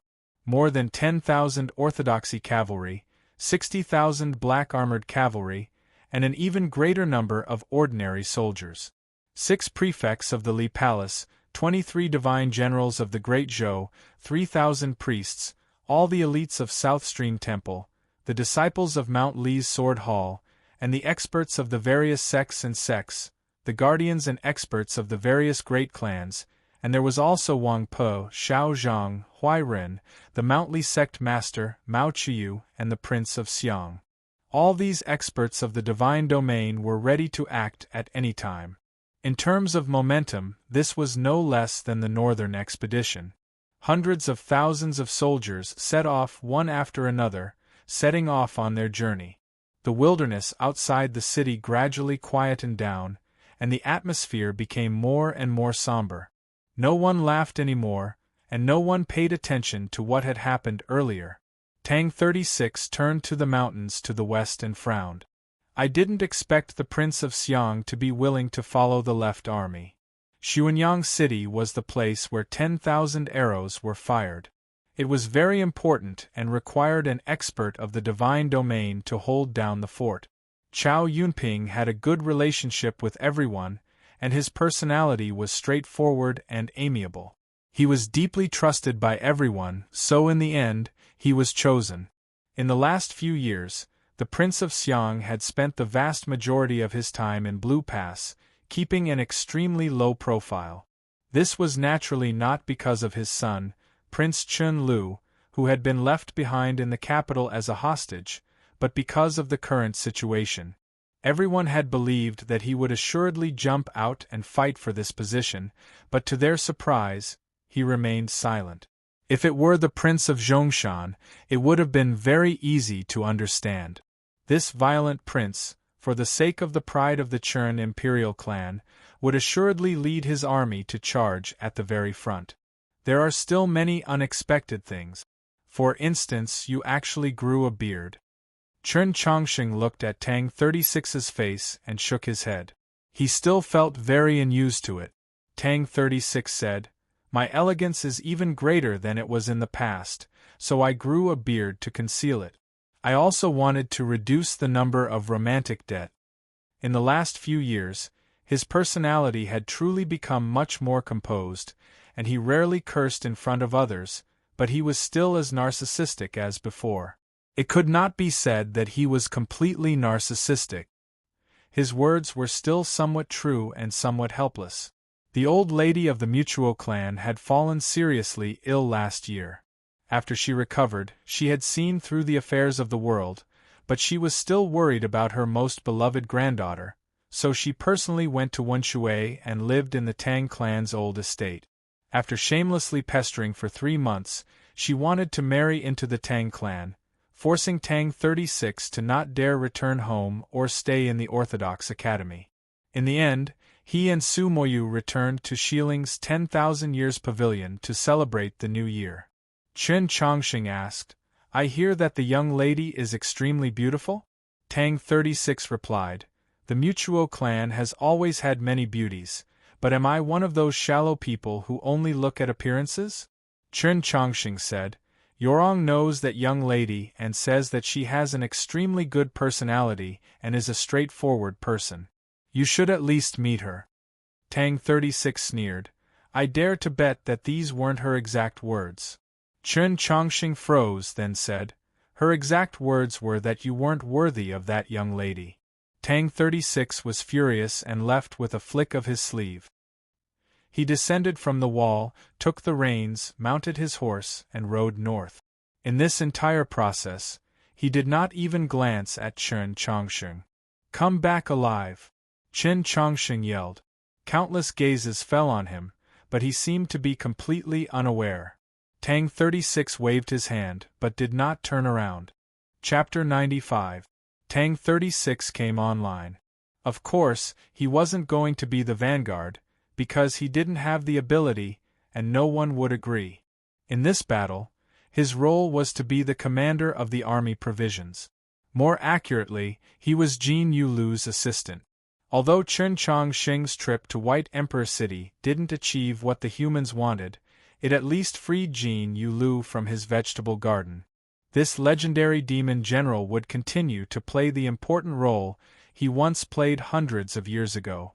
All of the supply wagons, provisions, and armaments sent by the court to the front lines, the support from the provinces and commanderies, and the donations from the noble clans and merchants were all under his control.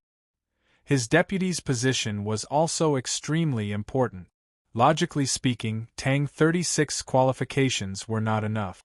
At least, it would be hard for him to convince the public, but no one dared to oppose this appointment. It wasn't because of Tang 36's background, nor was it because he was willing to give up the honor of being a young master of a noble family to go to the front line. It was because the Tang family donated a sum of money.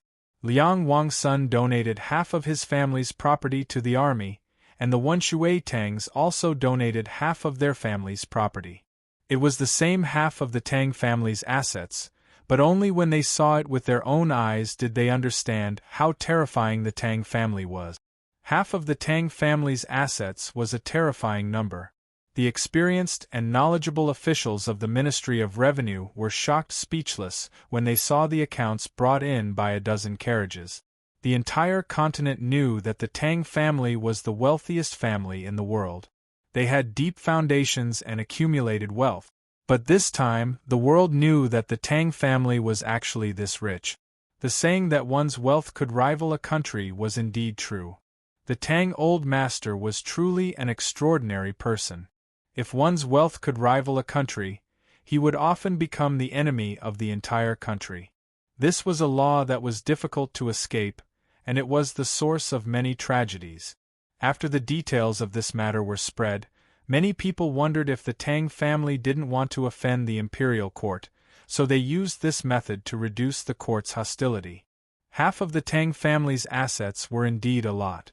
It was as painful as losing an arm, but as long as the Tang family could survive, it was worth it. This deduction seemed reasonable, but Chen Chongqing knew it wasn't the truth. Breaking into Xuelao City and subduing the demons was the Tang Old Master's lifelong wish, the only thing he had wanted to do in the last several centuries. In this regard, he and Shang Xingzhou were natural allies, the firmest comrades in arms. Nothing could change his mind. It could even be said that he lived to see this day. As long as the human race could completely defeat the devil race, why would he care about wealth? If not for his descendants and the continuation of the clan, he would have even thrown the entire Wenshui Tangs into this war. What would it feel like to be the grandson of such an old man? Chen Chongqing looked at the dust in the field outside the city. His lips curled up and he smiled. Tang 36 was riding a white horse. He was dressed in white and had the Wenshui sword tied to his waist. He looked very elegant.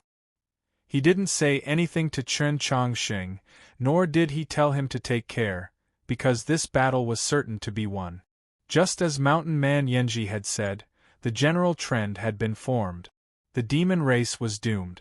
Just as the Tang Old Master and Liang Wangsun had done, the humans were willing to pay any price, to cast aside their hatred, all for the sake of victory in this war. The human world had been waiting for this day. For this war, the human race had prepared for a long time. In terms of resources and manpower, it had already been 10 years. In terms of strategic planning, it had been going on for several hundred years. In terms of spiritual will, it had been thousands of years.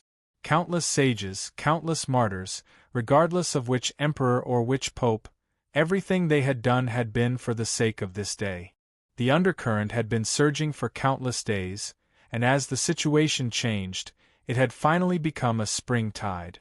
The demons had once been the hegemons of the continent, struggling at death's door in the north, muddling through, so they simply did not realize this point.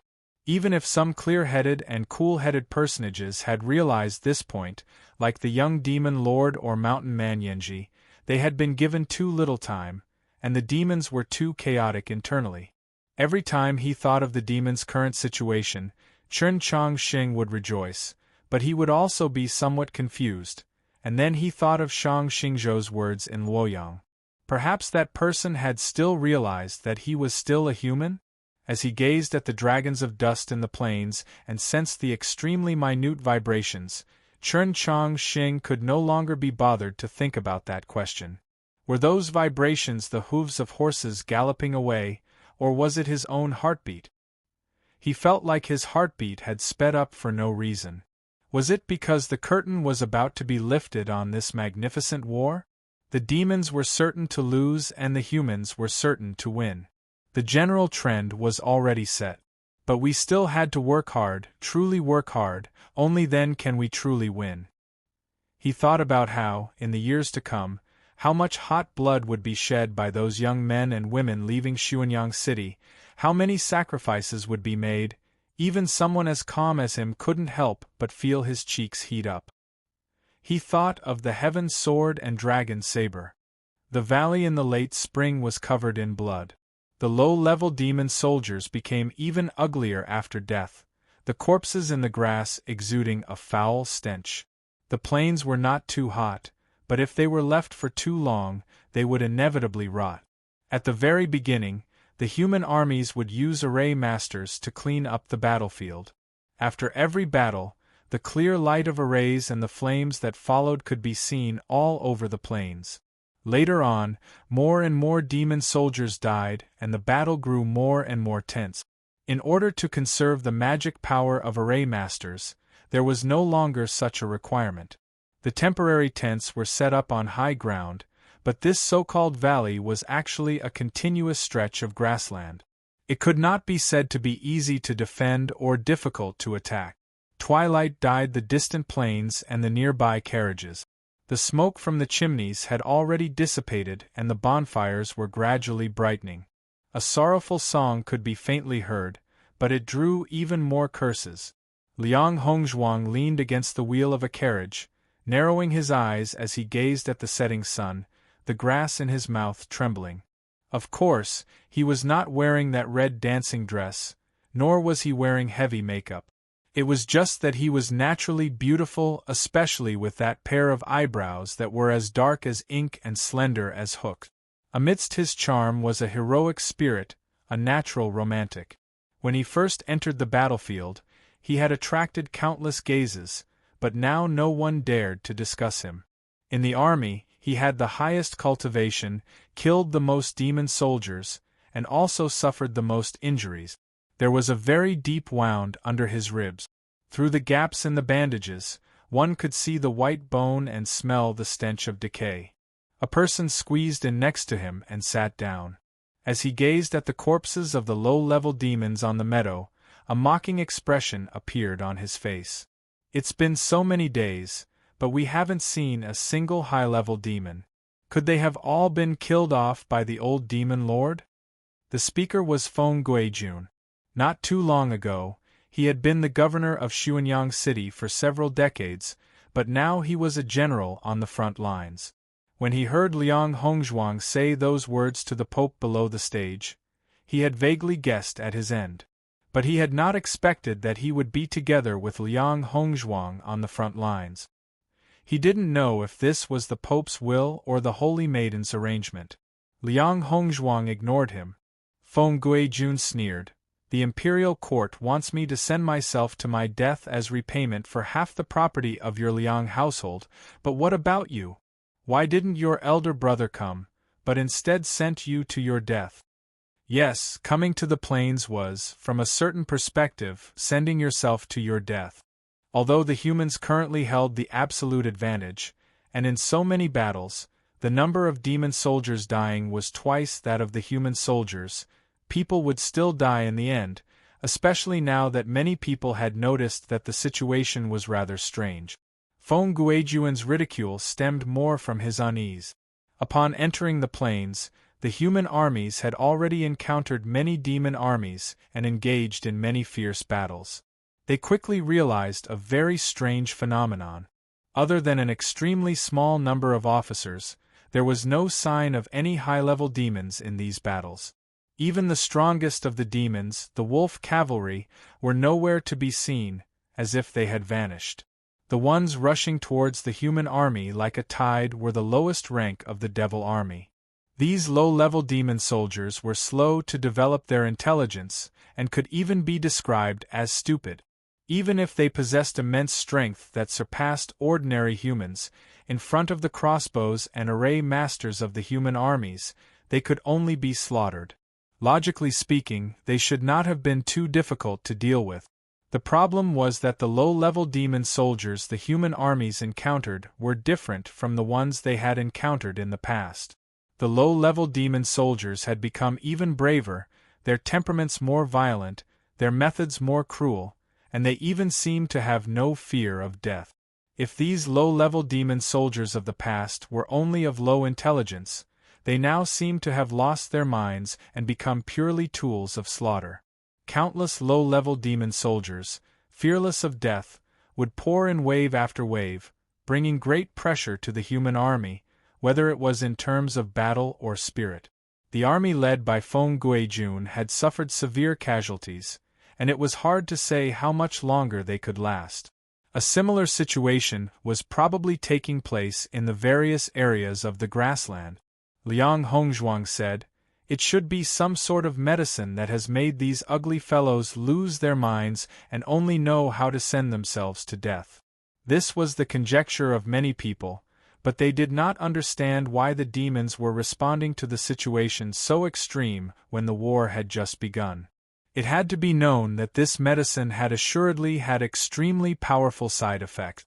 From the moment these low-level demon soldiers took the medicine, they were practically dead. Feng Guijun gazed at the darkening dusk, the worry in his eyes deepening. He muttered, "Just what does the demon race want to do?" From a certain perspective, he truly had been sent by the imperial court to send himself to death to appease the old grudges of the Liang household. But he had still been the governor of Xuanyang City for several decades and was now a general on the front lines. Liang Hongzhuang said, "The demons want to scare us away." Feng Guijun froze, then understood what he meant and a bitter smile appeared on his face. They were the vanguard at the very front. If the demon strategy really was this, they would have to endure an endless stream of attacks, until the central army tent gave the order to retreat or one side was completely wiped out. "You said that we were all sent to die, so what's there to be afraid of?" Liang Hongzhuang added, "And even if we die now, we've still profited." From the start of the battle until now, he had already killed 30-some demon soldiers, while Feng Guijun and the soldiers he led had already killed 3 times their number. They truly had profited. Feng Guijun said nothing more. Liang Hongzhuang spat out the grass in his mouth, and began to sing a sorrowful song. Curses once more rose up from the surroundings, but this time, he did not stop. Liang Hongzhuang's singing was rather strange. It was deep and distant, like a river slowly flowing over the plains. "After listening to your opera for so many years in Xuanyang City, I've always felt that your singing style was rather strange, but I've never asked you." Feng Guijun asked, "Just what sort of school of inheritance is this? The Jin clan of Luling or the Orange Waterzhang?" Liang Hongzhuang replied, "It's said to be the opera singing style of Xuelao City." Feng Guijun was very shocked. He pointed at the corpses of the demon soldiers in the grass and said, "Can you understand these things?" Liang Hongzhuang shook his head. "I don't know." The Red Falcons suddenly issued a warning and an urgent military order from the night sky. The nearest human armies had been attacked by the enemy. And the main target of the enemy's attack was this meadow. The grass trembled. The twilight deepened, transforming into the darkness of night. In the darkness, countless demon soldiers were surging over. Feng Guijun knew that this battle would definitely last the entire night. His face couldn't help but pale. "Will we still be able to see tomorrow's morning light?" Liang Hongzhuang stood up and glanced at the night sky. "The stars today are very beautiful.